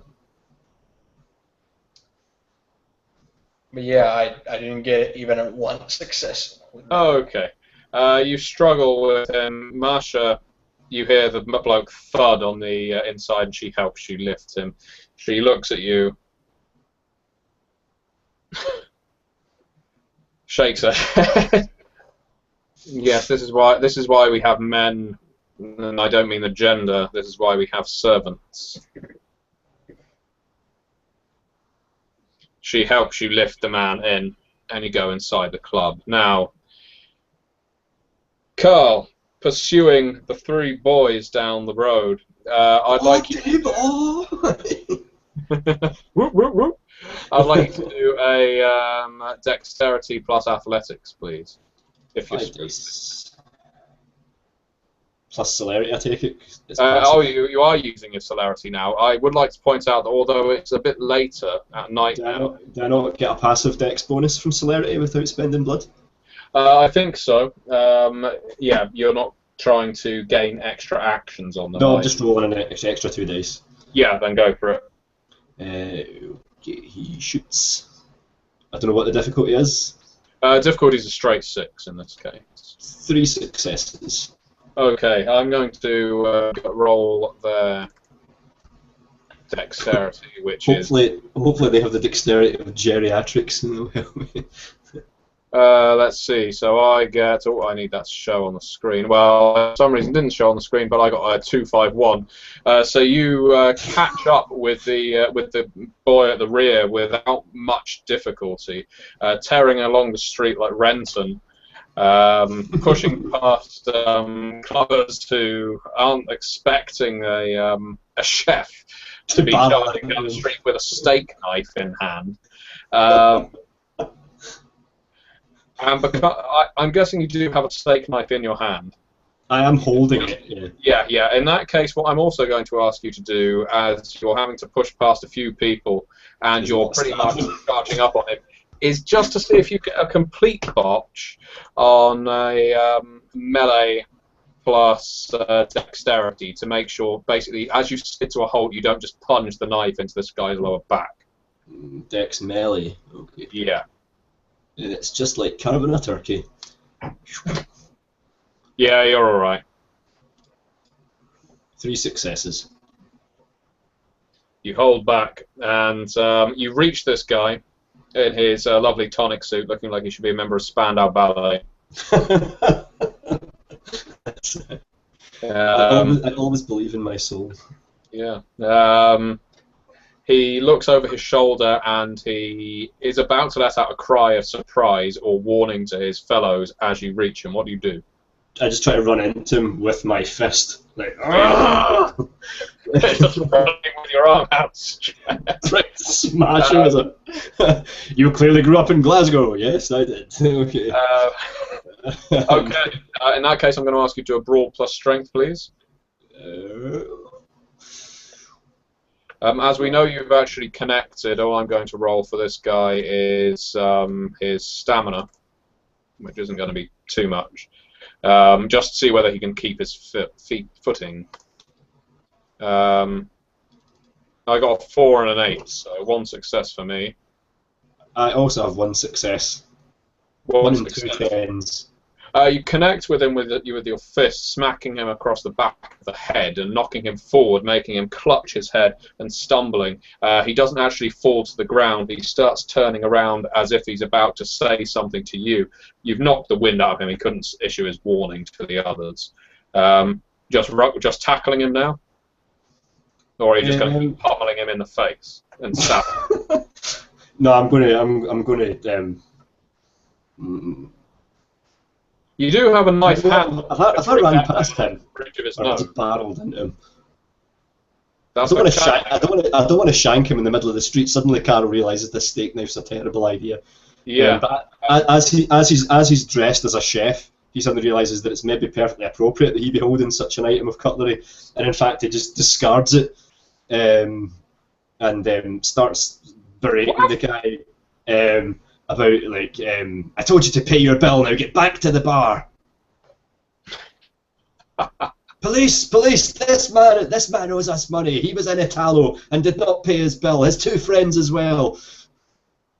Oh, good cover. All right, let's see whether you can actually bring any of the crowd in on your side in this. Oh no, not charisma again, Matt. What are you doing? Yeah, I know, your charisma's doing really well so far. Well, it's not done that badly. You've got no presence. Or could it be wits? I'm going to ask you to do manipulation plus leadership. Oh no, not manipulation. That's just as bad. Because you're kind of trying to lead a mob or form a mob. As he's somewhat of a rabble-rouser, he actually does have a little bit of leadership. Well, you are a chef. Unfortunately, he rolls as badly as a failure rather than a botch, at least. Everyone blanks you. They don't want to get involved in violence. They disperse. They quicken their step. It does leave you pretty much alone with this guy. His mates aren't hanging around to save him, and they've just around a corner. Carol thinks to himself now that he may be able to delay this guy long enough for help to arrive, and he's probably not going to catch the other two. And even if he did, they'd probably beat the crap out of him. So he tries to basically bustle this guy like back to the thing. He's like, basically trying to I suppose intimidate him to a point. Trying to unleash his lack of intimidation. Basically, back to the club. You owe us money. Still trying to keep up this cover, even though everyone's ignoring it. He seems quite keen on slapping your arms away whenever you're bringing them down on him. You're probably going to have to beat him a bit more if you're going to try and drag him back, because unless he doesn't seem to be likely to be intimidated back. He can swat you off and make away again. He's recovered his footing. Okay. In a flash of inspiration, is anyone paying attention to us right now? No, people are moving on, although it may not be long before the Polizei suddenly arrive. Carol takes 2 steps towards him. He doesn't get right in his face, but he takes 2 steps and he with his hands by his sides now. Basically says to him, "Come now. You know we can do a lot worse than a steak knife. Come with me." Okay. He says that quietly. I'm going to. You have no ability in intimidation whatsoever, do you? So you're not. I do not. I'm totally winging it, so I might look completely unconvincing. Yeah, I'd say so. I'm kind enough to allow you to use leadership again here, to make it seem to him like it's a good idea that he followed you, which is probably unlikely.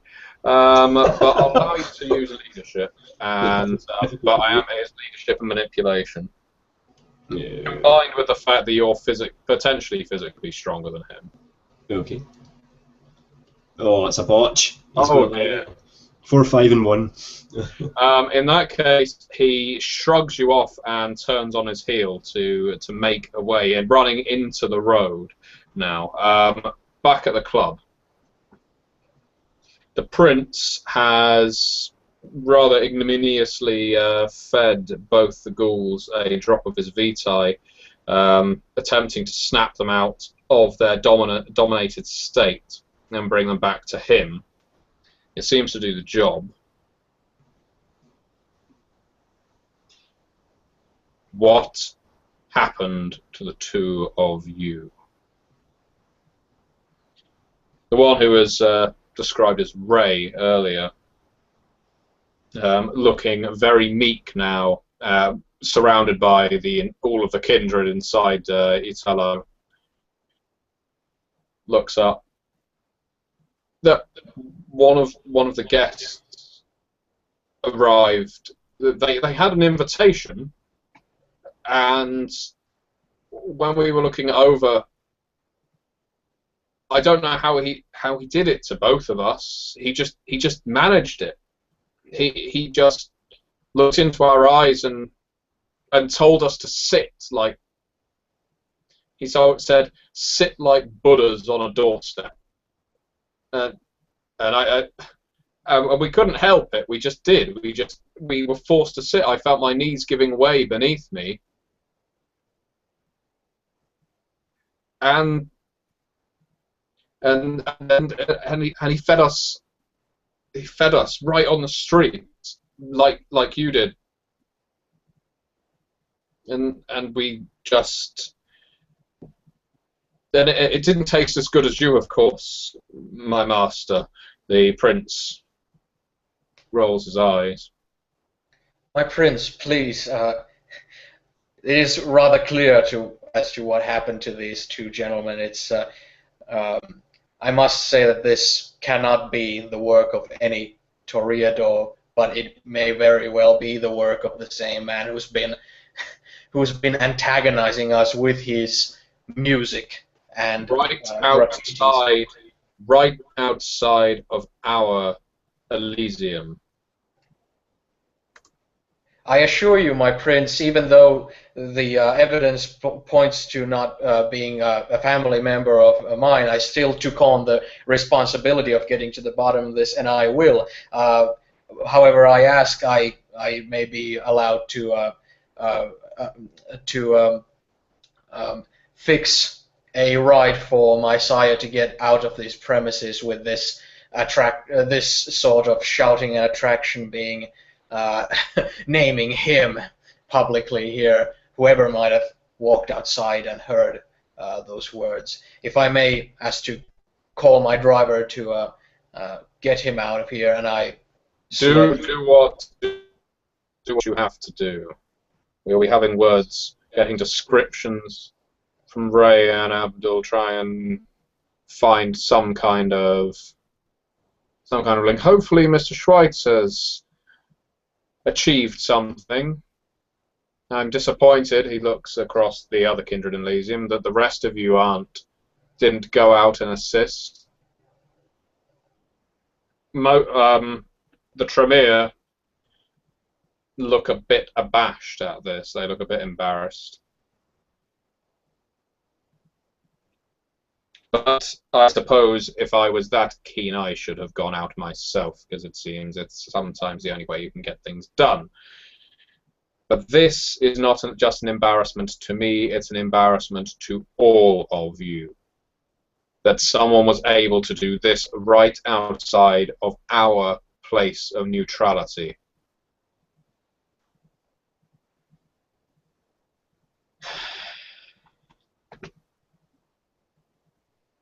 Right.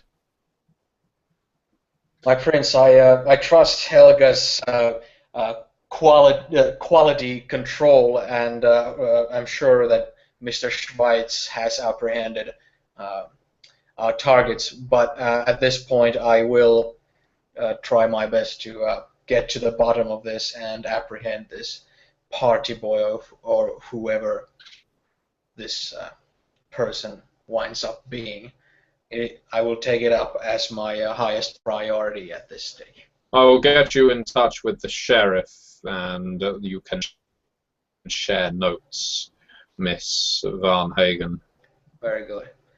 I'll give him a respectful nod, and then I will go. I'm guessing since my car is fancy enough that it might have an actual phone in it, as is the praise of cellular phones at this time. Yeah, great big phone behind the handbrake. Yeah, so I'm going to the lobby there to find a phone so that I can call my car and call my chaperone, my vessel Max, to drive to the back door to pick up Heinrich. Max answers, surprised that you're calling him so early, but upon hearing why, he agrees to be there within the next 5 minutes. Yeah. After that, I'll walk to Heinrich, and I'll I'll go to him and all right, Daddy, it's a serious moment here, so your ride is arriving shortly to the backside.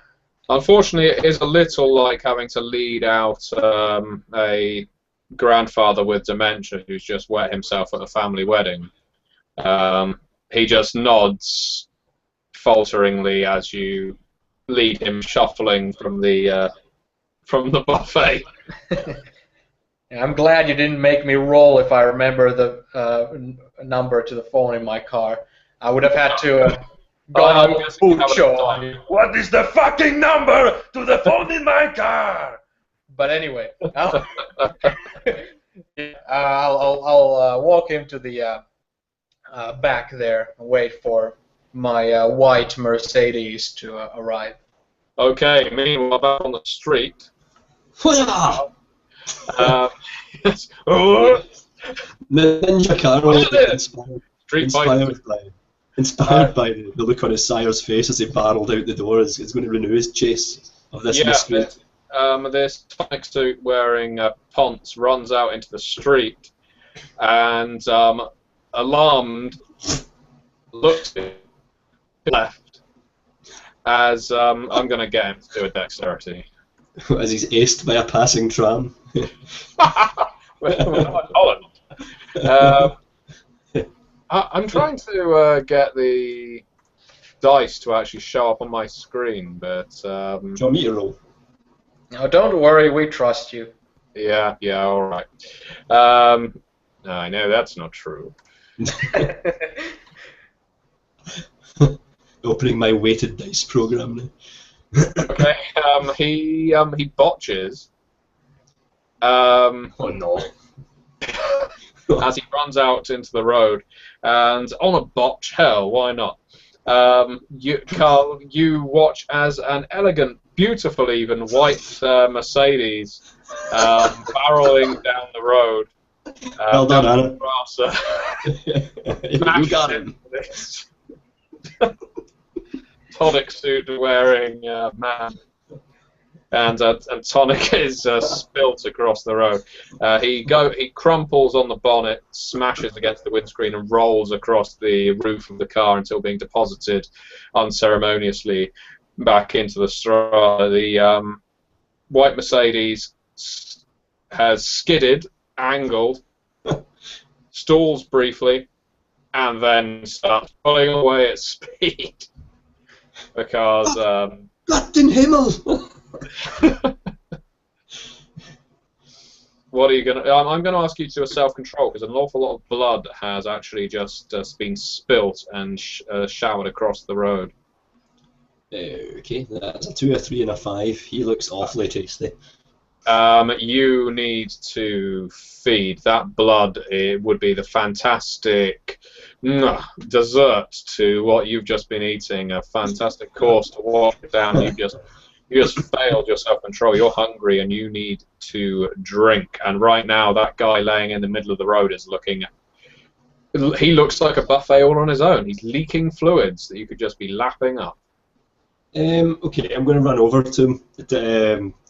Is there any way I can actually control how I do this, or am I just going to munch? I'm going to make you roll one more self-control. If you fail this one, you are just ravaging him. If you succeed, you make it look like you're trying to give him mouth-to-mouth or something. Yeah, that's what I was suggesting. As opposed to licking at the great big wound across his gut. Someone help this man! What is the difficulty? You know what? Again, first session, difficulties of 6. That 10 would have been lovely if I hadn't got a 1.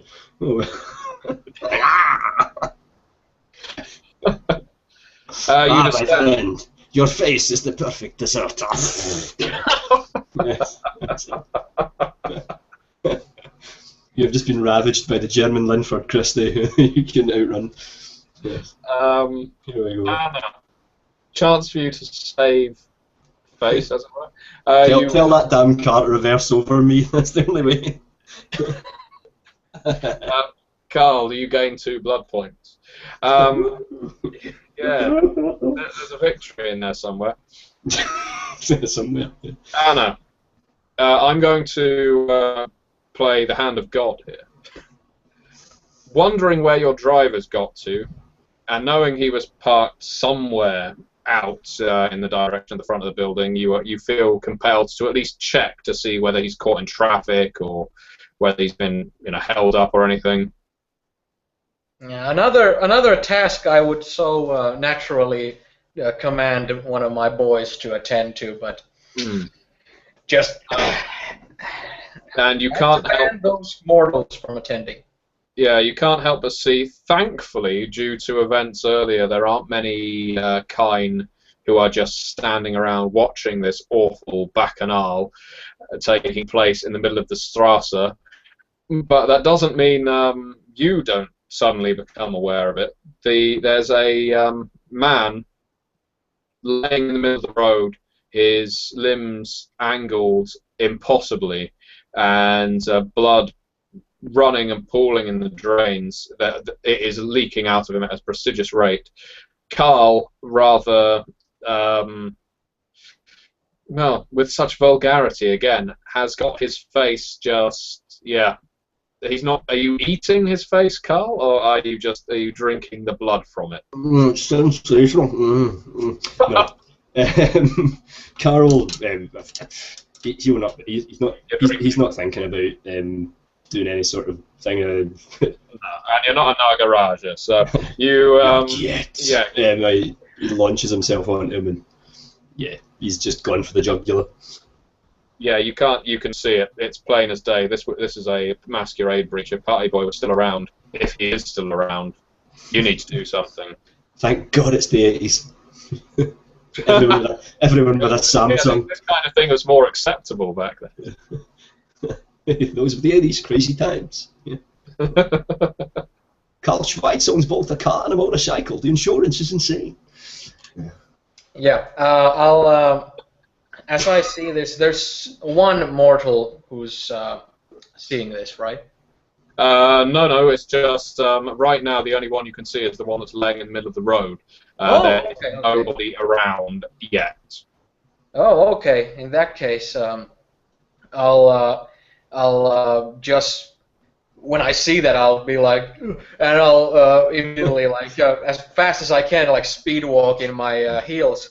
I'll go to Carl. The Metal Gear Solid exclamation mark. I'll actually go ahead and use.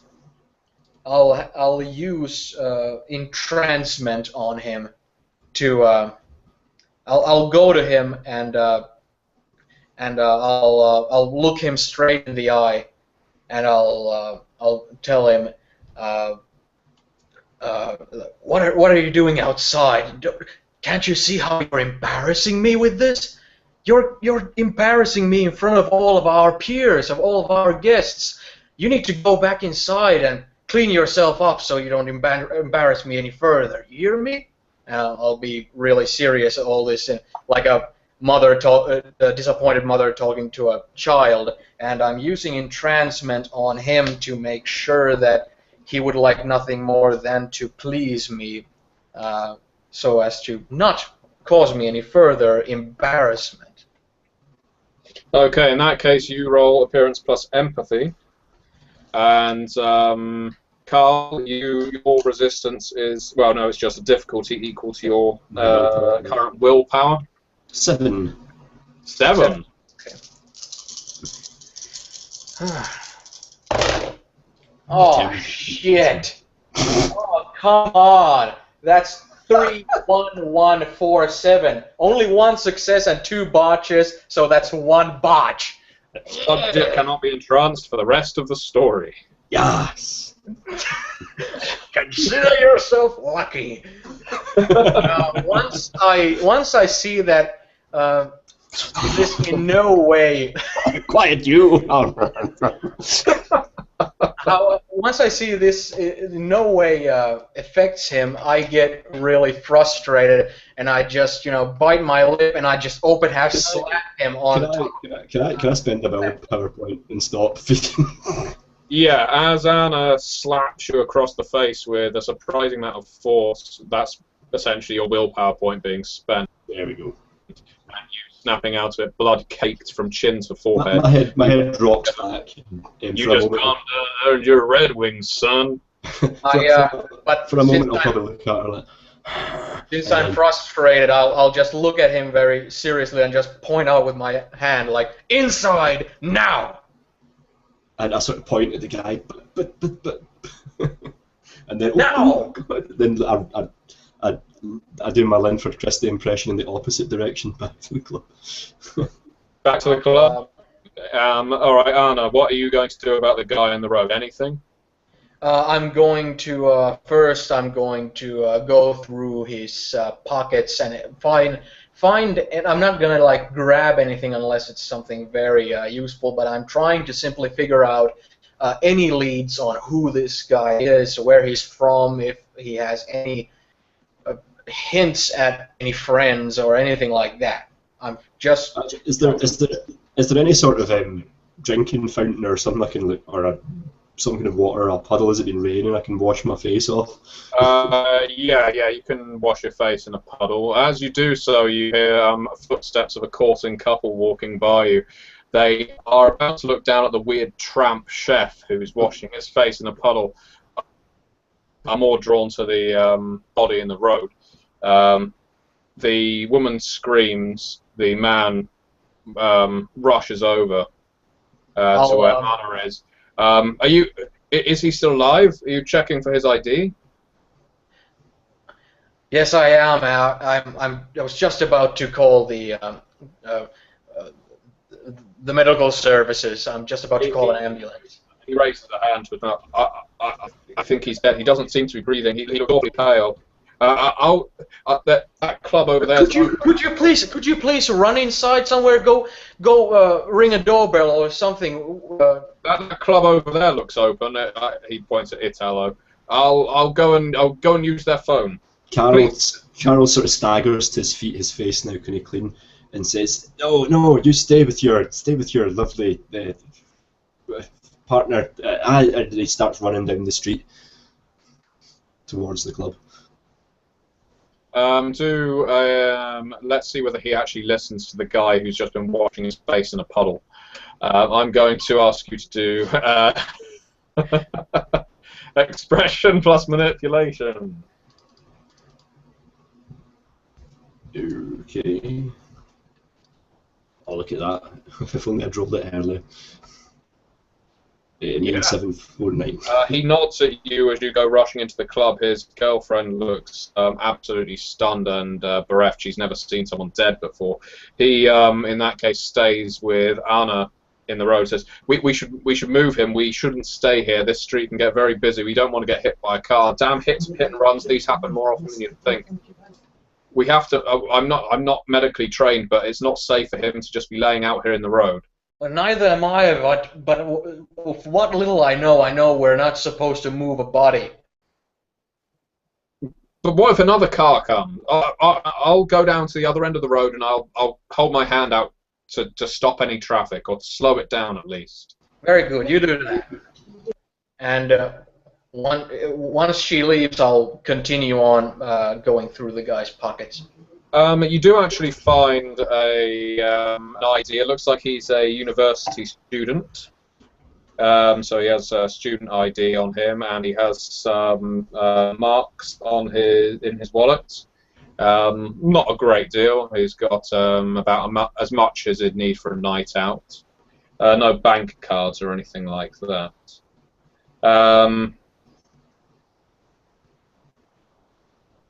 Most importantly, and most unlikely, in his wallet, behind the student ID, you find a little piece of card that directs, that has a cross on it, which, considering his actions earlier and his words, he doesn't seem like a Christian, but then again, what does that mean? And on the back of the cross is a name of a church.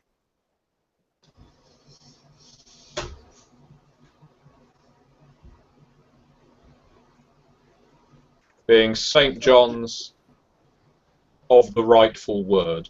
Oh, no, not the St. John's. More Giovanni. My God. St. John.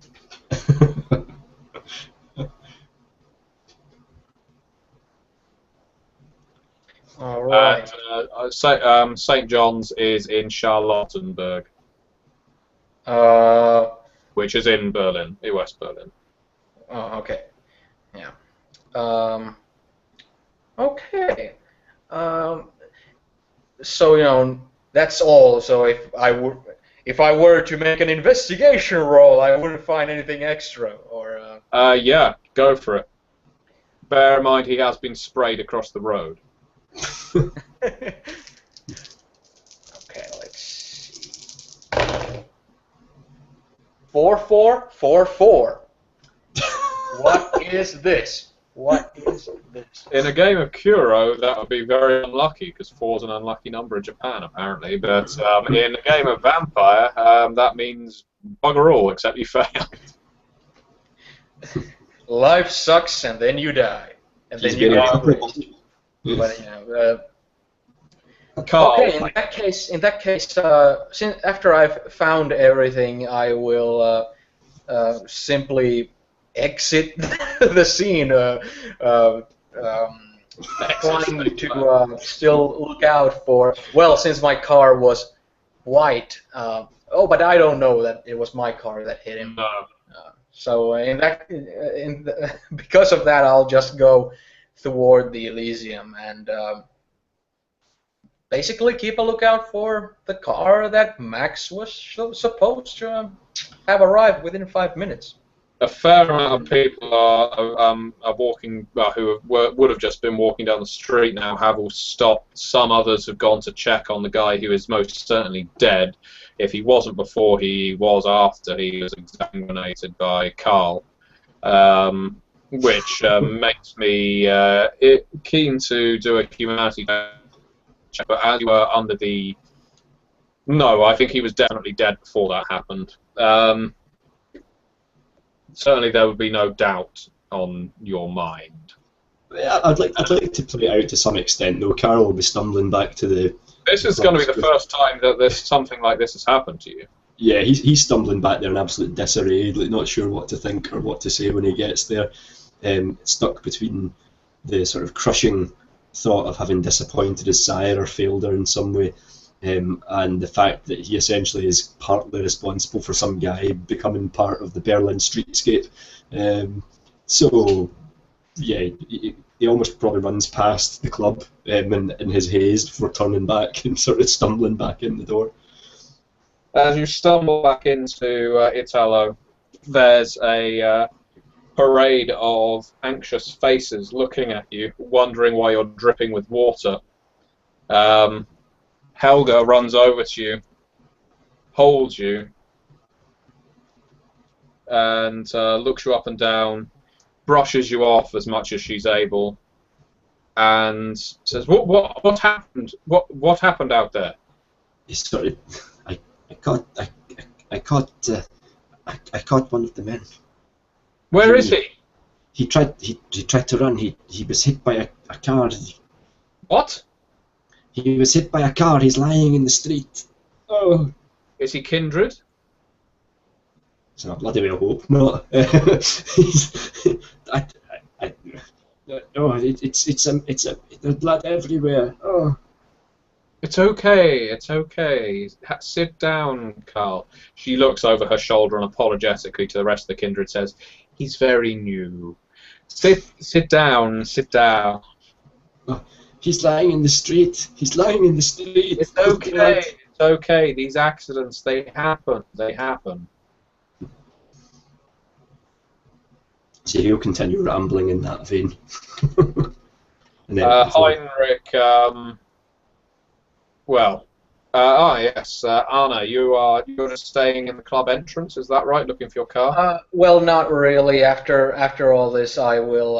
I was mainly just looking around for the car. Yeah, you would have thought Max should have definitely been by now. Yeah, I'll look after Heinrich, basically to see if is he still in that The state of mind. Yeah, His face is embedded in a pastry. No, he's not in a catatonic state anymore. He's And in in a fact, casserole.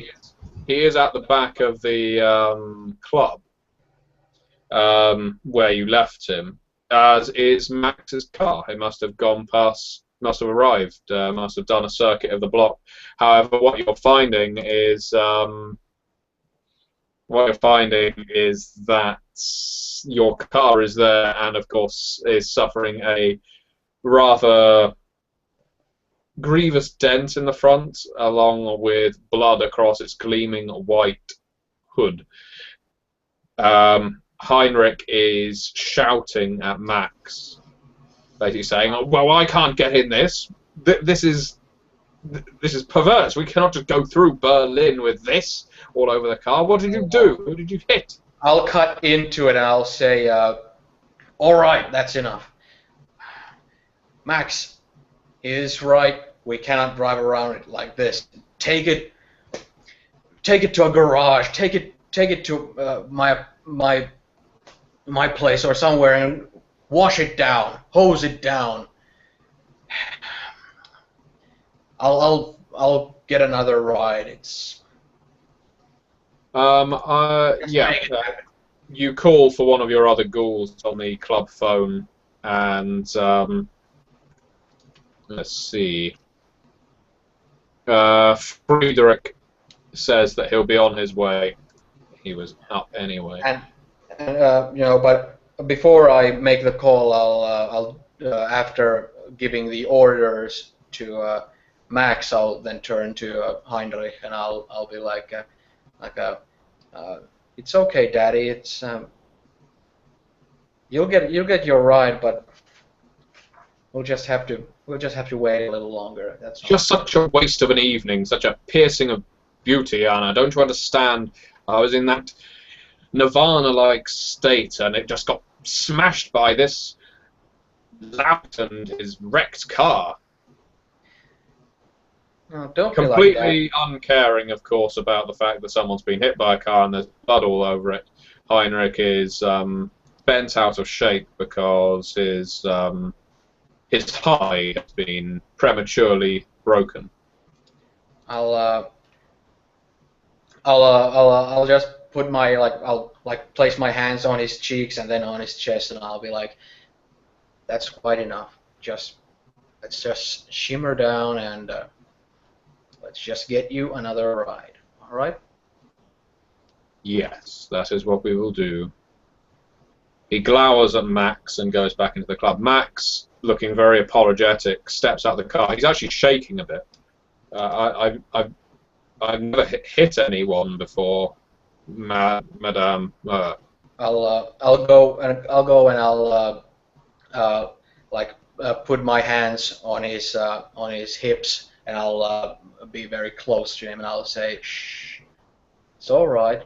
It's all right. Just gather your senses and get your footing down." I saw him hit the windscreen, Madame. He just smashed right into it. I saw his face against the glass for an instant.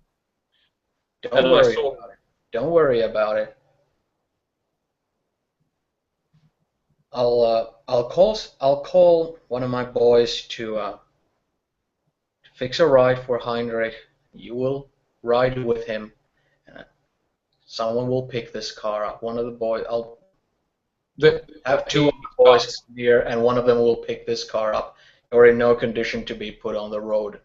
No, he gets into the state of mind where covering up his crime becomes the most important thing to him. He starts looking around at the alley at the back of the club. Yeah, I don't think anyone's going to come down here. No one's going to come. And look, there's a Max, outside tap at the back of the club. Max. If there's a hose, I could wash off the blood. Settle down and sit. He does, though. He sits on an upturned crate that's outside the back of the club. You don't think he's going to cry, but he looks completely drained. He looks like you in terms of his constitution. When he sits down, I'll just brush his head and I'll just go, there. And then I'll, after a little while of standing next to him, comforting him, I'll then go inside the club, and then I'll make the call to ask Friedrich and let's say Fritz to come in here, both on the same ride, so that one of them is going to drive Heinrich and Max, back, and one of them is going to pick up my Mercedes and do the washeroo. And after that phone call, I will go to the two doormen who most likely have kind of covered their senses after this whole debacle. And I'll walk up to them and I'll say, "All right, gentlemen, I'll need to. I'm sure you've already been asked, but I need to ask you again. Just exactly who were these men that did this to you, and if they indeed handed you an invitation, could I possibly take a look at it, if you still have it?" Good question. Ray only just comes to his senses and realizes he does still have it inside his jacket, and he passes it over to you. I fold it open. It does have a name on it. It is an official invitation addressed to one Sebastian Steinbeck. Oh, interesting.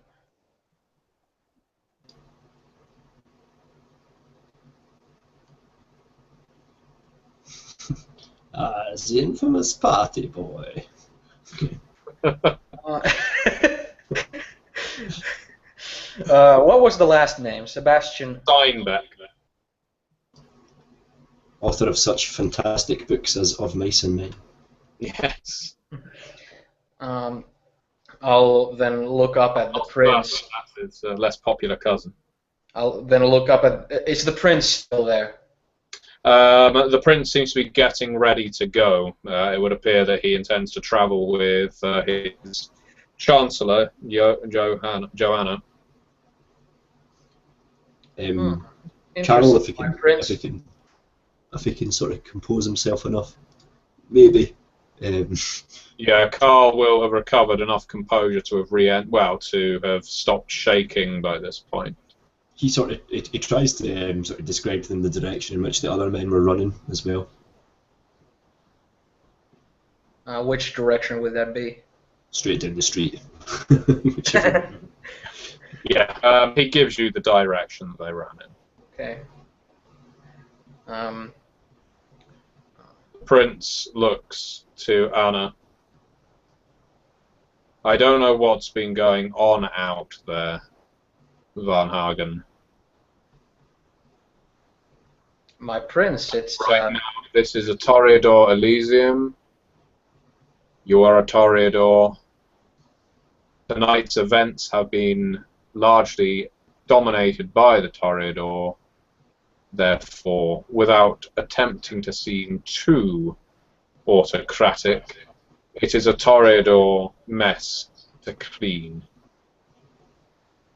Yes, my prince. Your Primogen will know how to contact me. Come, Joanna, we will leave. I'll after the prince leaves, I'll like step up and try to look as authoritative and convincing as I can, and I'll address everyone who is present there, and I'll say, everyone, since the prince has left the scene, I would very much appreciate if anyone who plans on leaving as well to simply come and inform me that they are leaving, so that I do not wonder, since this is still a scene that we need to get to the bottom of, so I will be asking questions, and I'll be looking over little details while I'm still here. So I will appreciate everyone's cooperation. The kindred still present are, it seems, content to acquiesce to that.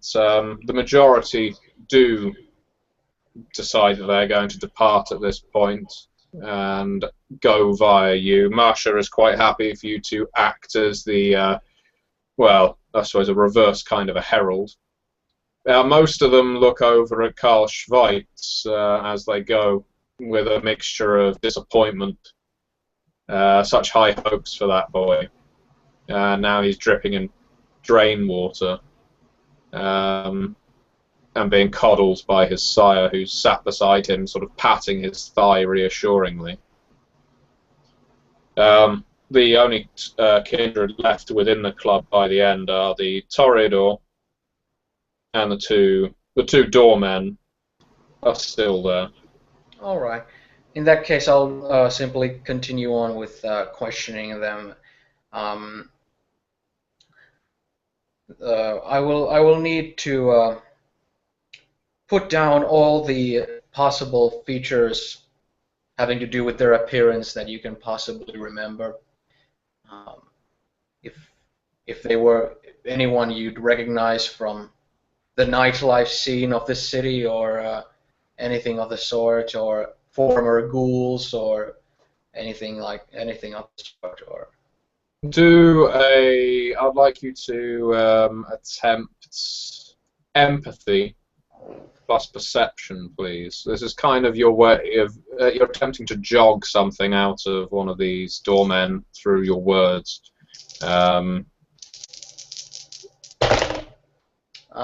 5754, so only one success. Abdul looks like he's about to speak and then shuts his mouth and then speaks up again. I did recognize one of them. Oh?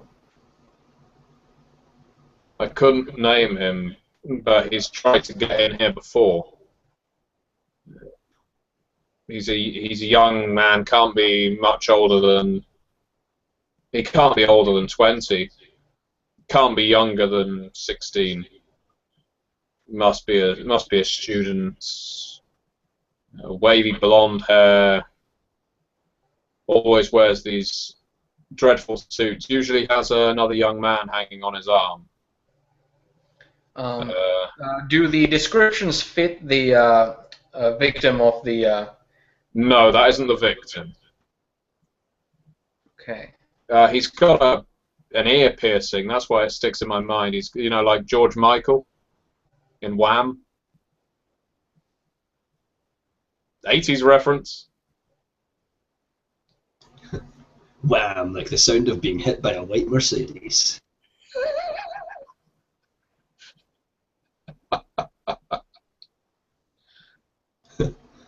If only their music had been as impactful.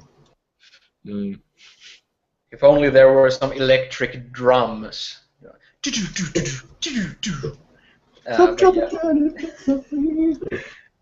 But yeah, in that case, I have already the descriptions of two people here, and both seem to be students.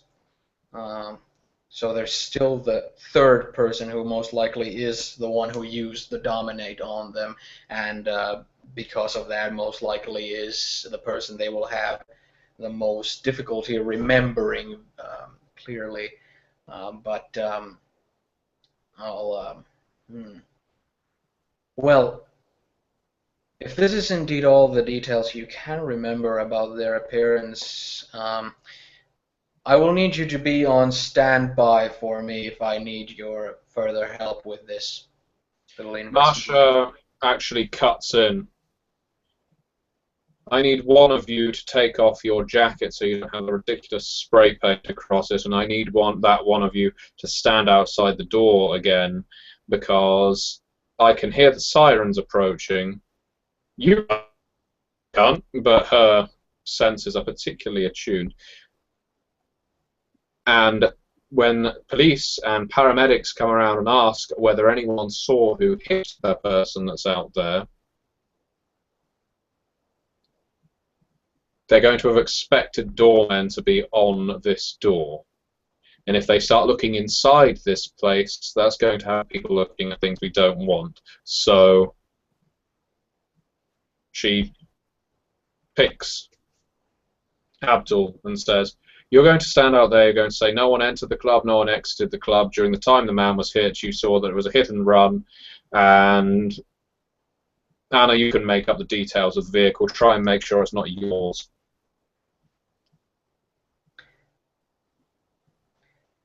Right. Let's say it was a Volkswagen Beetle. Yes, they're fairly common. Light brown and tan in colour. I like that, yes. Yeah. Right. Well, it was blood red. Might be a good idea. Yeah. All right, but yeah, I got all the information I need out of these people. After this, I will go and I'll see that everyone from Carl to every other member of my clan is at a hearing distance where I can speak to all of them, address them about the situation. Okay, Carl, is there anything you want to do before Anna addresses the crowd? Carol just sort of was bowing his head and holding his head in his hand at points, whispering to his side, I'm sorry, I failed you, I let you down." Oh, my dear, dear, dear boy, my boy, my dear, dear boy, it's okay.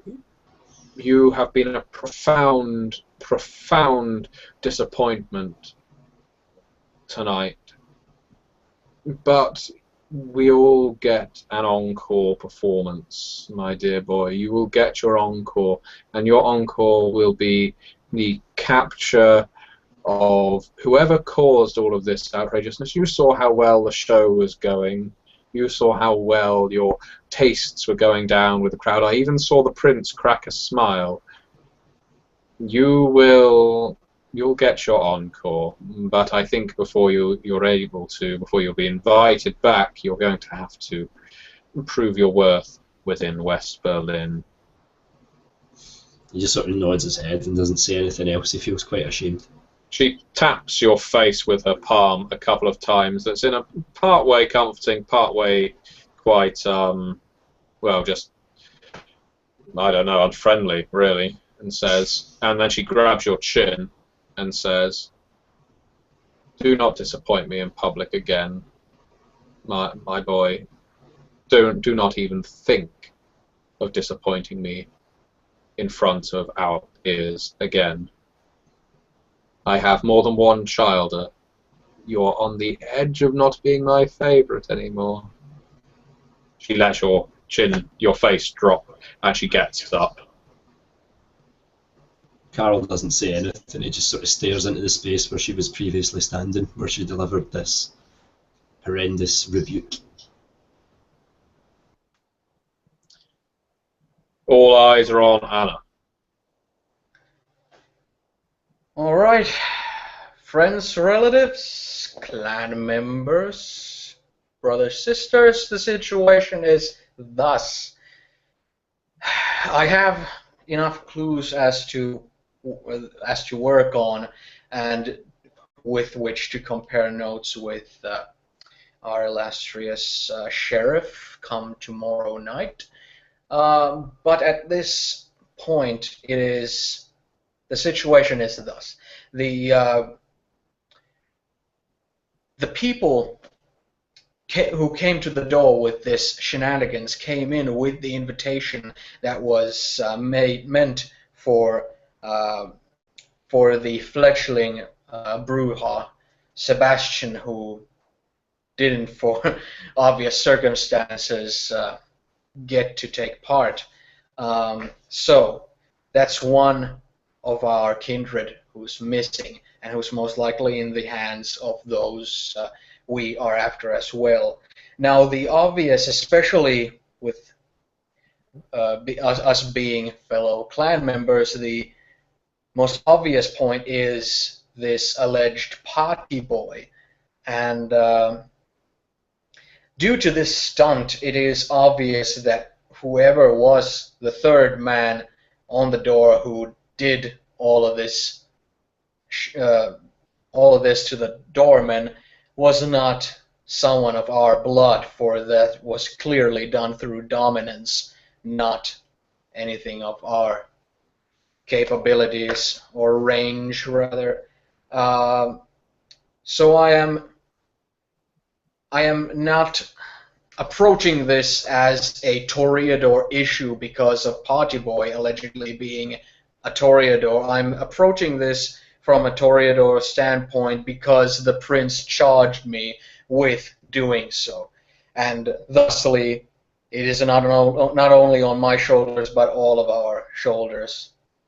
This is our city, and we represent our clan here, and the prince commands us to take care of this. We will.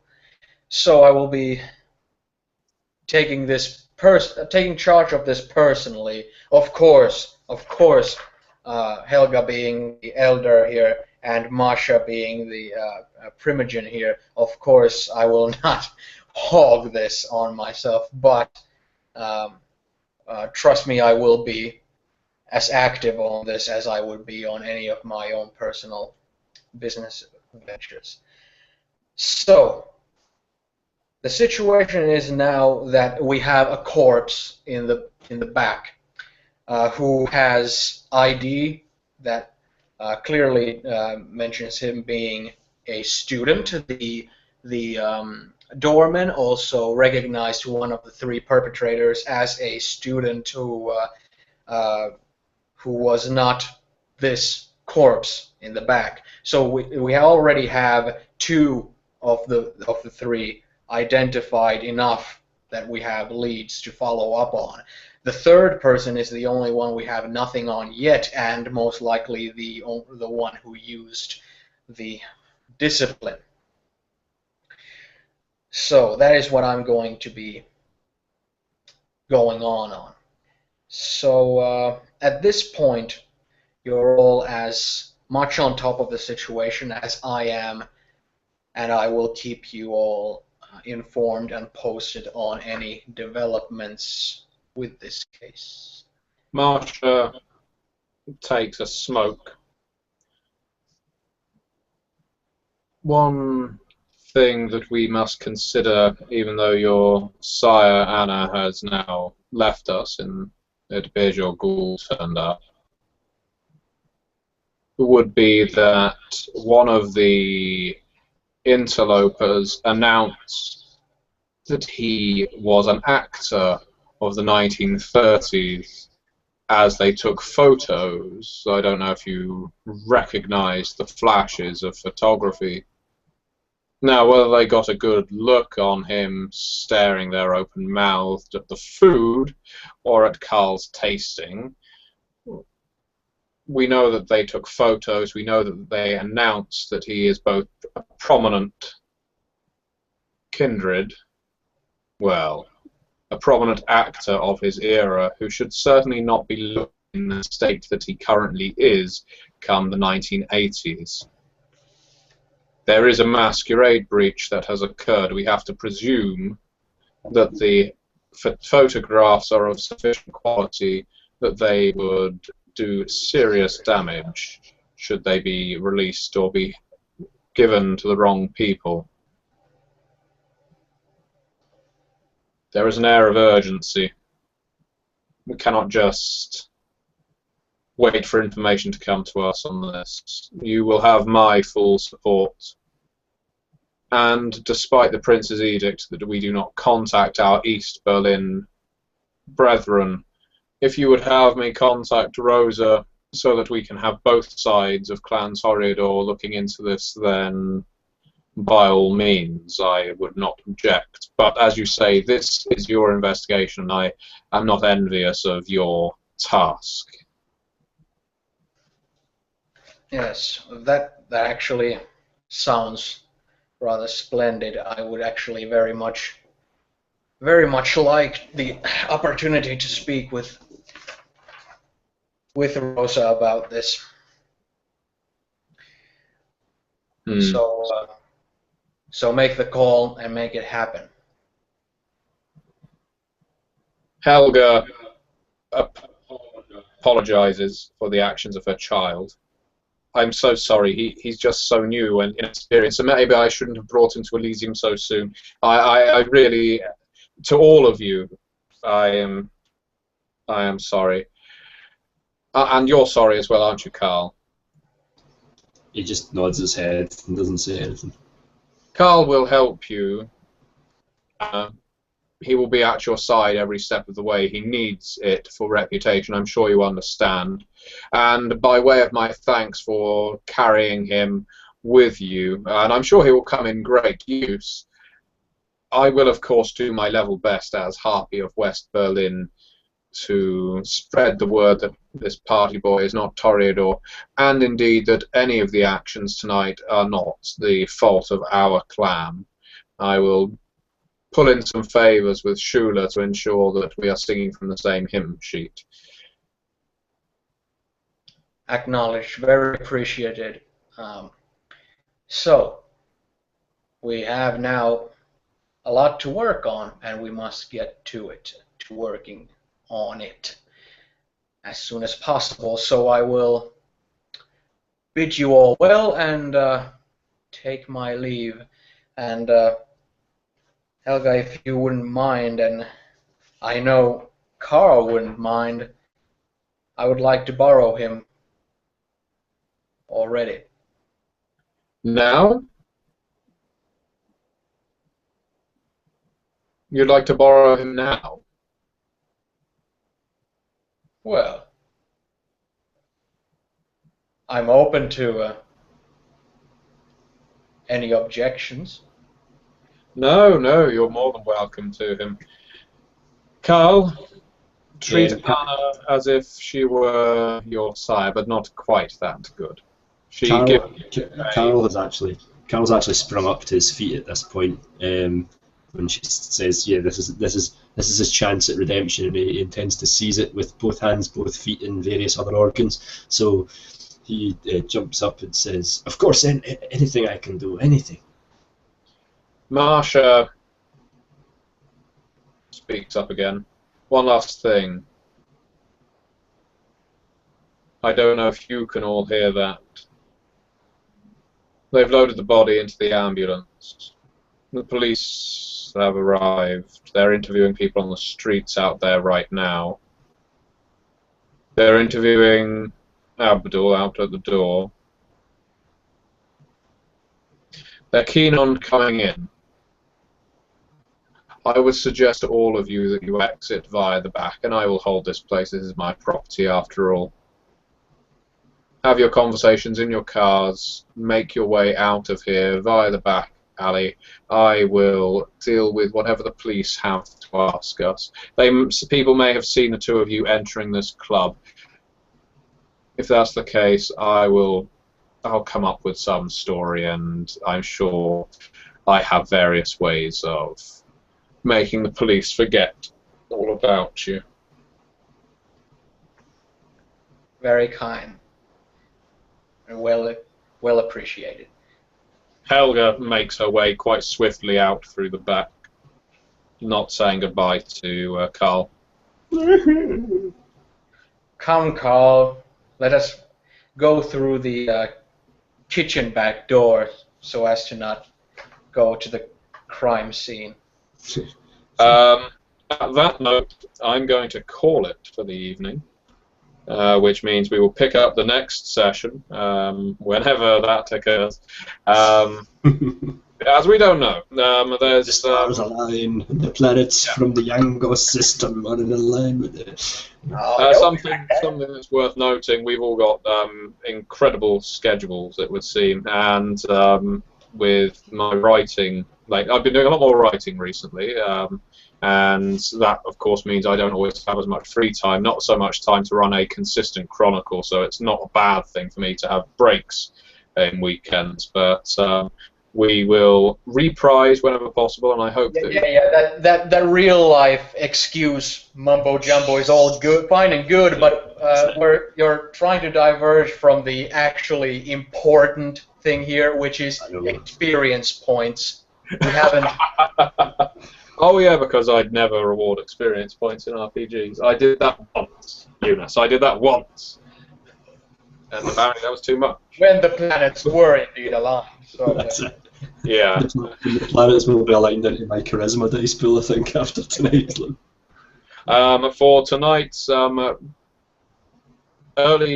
session, which has been filled with action and social interaction, vampiric weakness, exploitation.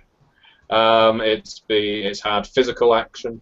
I'm going to generously award, not that kind of physical action, John. Generously award the players 5 whole experience points. Oh my goodness gracious. Use them wisely, because the next session you probably only get 1. Now, before we completely close off, and for the sake of anyone watching, or who ultimately watches, John and Eunice, I'm opening it up to you now. If you've got any questions regarding the city, for which I may have answers at this point, then by all means you can ask them while the recording's on, regarding any of the NPCs, the political situation, or anything like that, or anything that went on in that last session that may not have been clear. On my part, really the only thing that I would like some further details on is the NPCs that have not yet been described, most of their personalities and such. Whether it's the Primogen members that haven't been expanded upon that much yet, or especially the sheriff, his personality I have no real clue of yet, and since I'm planning on going to exchange notes with him, I would very much like to know what kind of a person I'm going to deal with, as well as with the Harpy, the Schuler, and that's pretty much it. Yeah, just NPC details on their personality and anything about anything worth mentioning. Well, Oscar von Humboldt, who is the Bruja sheriff of West Berlin, is not a sheriff in the sort of ferocious, angry lawman sense. He is very much more a steel rod propping up his stiff-back, conservative, almost Weimar Republican. That is the era from which he originated. He is of a Bismarck come Hindenburg variety German. He believes in the laws, he follows the laws, he thinks the most important thing is the law. He's not a judge, but he isn't really invited to parties, conversely. So he's like a very stern. Yeah, exactly. He has the bearing, the appearance, the attitude of a stern teacher. And if all Bruja are rebels or iconoclasts or whatever, or Prometheans, he would be the kind of person trying to tear down a revolution or socialism in order to install some good old-fashioned conservatism, because, good God, we've gone too far off of the central track. He must love the Malkavian Primogen. Yeah, Oscar von Humboldt is very much a legalist. It is known, and it's good that you mentioned that, John. It is known that he takes great exception to the Malkavian Primogen, being Reinhard Schwezig, Reinhard being formerly an anarch, and ostensibly still an anarch, at least he claims to be, despite his claiming Primogen councilhood. Oscar has called on more than one occasion formally for Reinhard to be stripped of his title, but the sheriff doesn't have that rank and has never actually been able to pin anything on Reinhard that would seem, well, a crime against the traditions. And for his part, Schwezig does a very good job for representing his clan in the city. All right. All the other ones I can, you can send them as text because they're not as. The sheriff's personality was mainly the one that I felt like I really needed to know at this point, but all the rest they're not that much in a hurry. Okay. Most of this, for the sake of the viewers, is actually in text form. I've got a document containing these NPCs and some of the Elysia and so on, and I may write up in a presentable format and upload it onto my Gentleman Gamer Facebook page. So if you're interested, by all means, join in on that, and you may see it on there. It may receive updates occasionally, of course, as the game goes on. NPCs get randomly killed by the player characters, as it happens in these sort of things. What about you, John? Anyone you need? I am actually quite enjoying being a. I'm not used to playing shy characters, as you know, which is challenging. But I am quite enjoying being a rank outsider. Nobody who doesn't know anything and just discovering all this as I go. I find the sort of ignorance to it is helpful to my role play because it sort of allows me to blunder through as Carol would be. Yeah. Well, one thing I will be doing is adding more Toreador to the mix. There are more Toreador in the city than we have seen. They aren't boasting hollow. It isn't a hollow boast when the Toreador say that they are one of the most powerful clans in West Berlin, simply through numbers alone, if nothing else. But they do very much control the mood, and their support of Ernst Ehrmann, which is kind of a tribute to Ehrmann for his tolerance of Toreador eccentricity. They see him as a patron of the arts because he doesn't object to the things that many more stuck-up princes do. But yeah, obviously if the Toreador withdrew their support from Ernst Ehrmann would quite swiftly find his base removed from him and would find himself entirely leaning on the Tremere for support, which is the position not many princes want to be in, no matter how close they may feel to the warlocks. Well, that's interesting in light of sort of tonight's session, in the sense that now he must be, I mean, he's kind of leaning on the Toreador a bit, but he obviously can't lean too hard in case that pillar sort of comes out from underneath him to some extent. And the Tremere were already themselves embarrassed earlier in the evening. So. Yeah, so we'll have to see what happens.